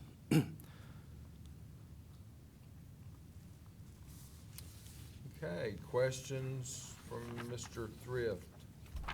I can say this is, in my opinion, one of the examples of the things that we should be doing and are doing in this community by virtue of cooperating with the municipalities and being able to provide this service to all of them. You know, for the residents of Kannapolis, just say, if I read this correctly, well, okay, it's $34,000. That's correct. Yeah, so that's pretty significant. $12,575 for Harrisburg, and then of course I'm assuming that we're able to do that more efficiently for the city of Concord as well than what they've been doing on their own. So, you know, this is the taxpayers that we serve are the same on both sides, and so I think this is a win-win. Did anybody else have questions or comments? There is also a standardization of the contract forms for all of these municipalities. There's a couple slight variations in the Concord form that they requested, but apart from that, these others are all the same. Okay, very good. Thank you very much. We move to item 4.17, and that is a resolution amending the Board of Commissioners 2017 meeting schedule. County Manager will talk with us about that. Getting there. What page is that? That's one of those add-ons. That makes it hard, but it's for our opioid summit. This is to accommodate the opioid summit on September the 7th from 6 to 8. It says to add it to amend your current meeting schedule to add this one to it. So we just need you to have a motion to adopt that resolution. Okay, and that'll be probably on our consent agenda coming up. Moving on to item 4.18, funding approval for incentive grants. Susan will talk with us about that one. At your July 17th meeting, you approved a new incentive project for Project Hercules. So in order to proceed on with that contract, I have to have a mechanism in place to be able to pre-audit that future spending. And just to let you know how that works, as the board approves the incentive grants, they become part of the budget. And at the end of the year, if they're unspent, those incentive grants are considered committed fund balance. So that money cannot be transferred over to the capital reserve to be spent on other projects like we just talked about earlier. Can't use that money. So each year at June 30th, there's different categories of fund balance, and we'll go through this again and when they present the audit, but there's some things that are restricted where you cannot use them at all. State statute, things that you cannot do. The committed ones are the ones that the board approved. So anything that the Board of Commissioners have approved for different projects, then we can commit that fund balance to save it for future. And then there's an assigned fund balance, and that's where management can make decisions without formal board approval to set aside money. So at the end of June 30, 2017, I've already had the tax department work with me, and we know which grants are going to need to be committed based on the unspent money. And there was a particular grant, a rather large one, that is going to be unspent, and they're releasing it for us. So that, along with two smaller ones, it allowed us to have assigned fund balance, because that's not committed because y'all didn't approve it at June 30th, of $1.1 million that we can have assigned at June 30th. And then the balance to be able to meet the obligation for the pre-audit for the Hercules would be $348,933. Together, I would be able to pre-audit that contract and help it continue on. So it's just a mechanism to do that. So if you authorize me to do that, then I would prepare the appropriate budget amendment to move that money so it is available. Excuse me, it is committed. So you won't be available for future projects. So we can set that money aside, and when it comes time to make the payment, then we'll be ready. Okay, questions for Susan? All right, thank you. Okay, next we have the approval of our regular meeting agenda. You have a copy of that before you. Chairman, I have Go ahead. I'm Go ahead. sorry. Go ahead. So I would entertain a motion that we approve the regular agenda with any alterations you might. Can I ask just a couple of questions? Yes, ma'am. So does there need to be anything on here about the CDDC, or is that, will that happen somewhere else? I don't see that on here. Let's see, we probably need to add that.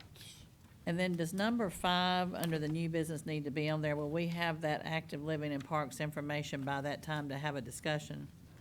So that probably needs to come off. And then is 1 and 2 under new business the same? I mean, 2 and 3 under new business the same? No, that's the two different text Well, but they both amendments. say 7, and on the next page, there's 4.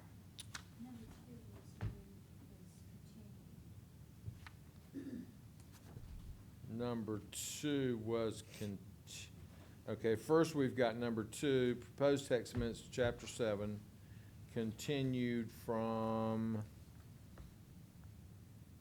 when? Okay. Text? Yeah, that's the issue that was asked to be delayed for 2 months. Oh, okay, okay. So that's the third. Right, okay. Okay, thank you. Those were my questions. Okay, so we will be removing. Yeah. Right. So you want to move that to old business? Well, technically, would, and probably should be a notation as a continued public hearing. So we'll move what you see as new business number 2 up to old business number 1.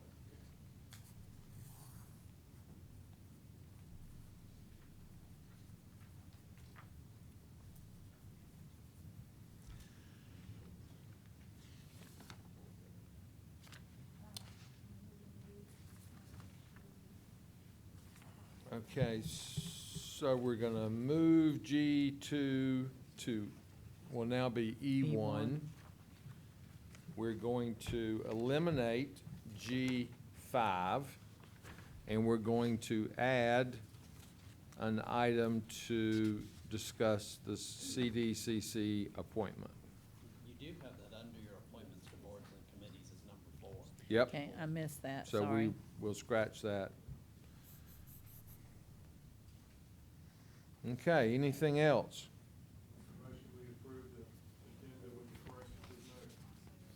Okay, we have a motion and a second to approve the agenda as amended. Any discussion? Oh, wait a minute. Wait a minute. Schedule the public hearings as well. I thought they were in, the public hearings on the 2 zoning text amendments? Okay. That just needs to be included in the motion. Yeah, so would you amend your motion to include and propose, 3 public hearings?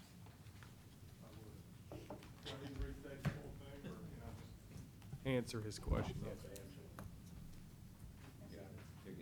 Yes. And you accept that second? Okay. All righty. Any further discussion? All in favor, please say aye. All opposed, no. Motion passes.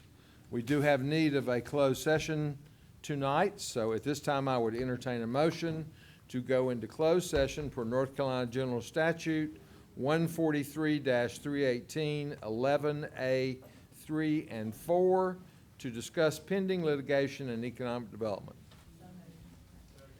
Have a motion and a second. Any discussion? All in favor, please say aye. All opposed, no. And so we are now in closed session. Thank you.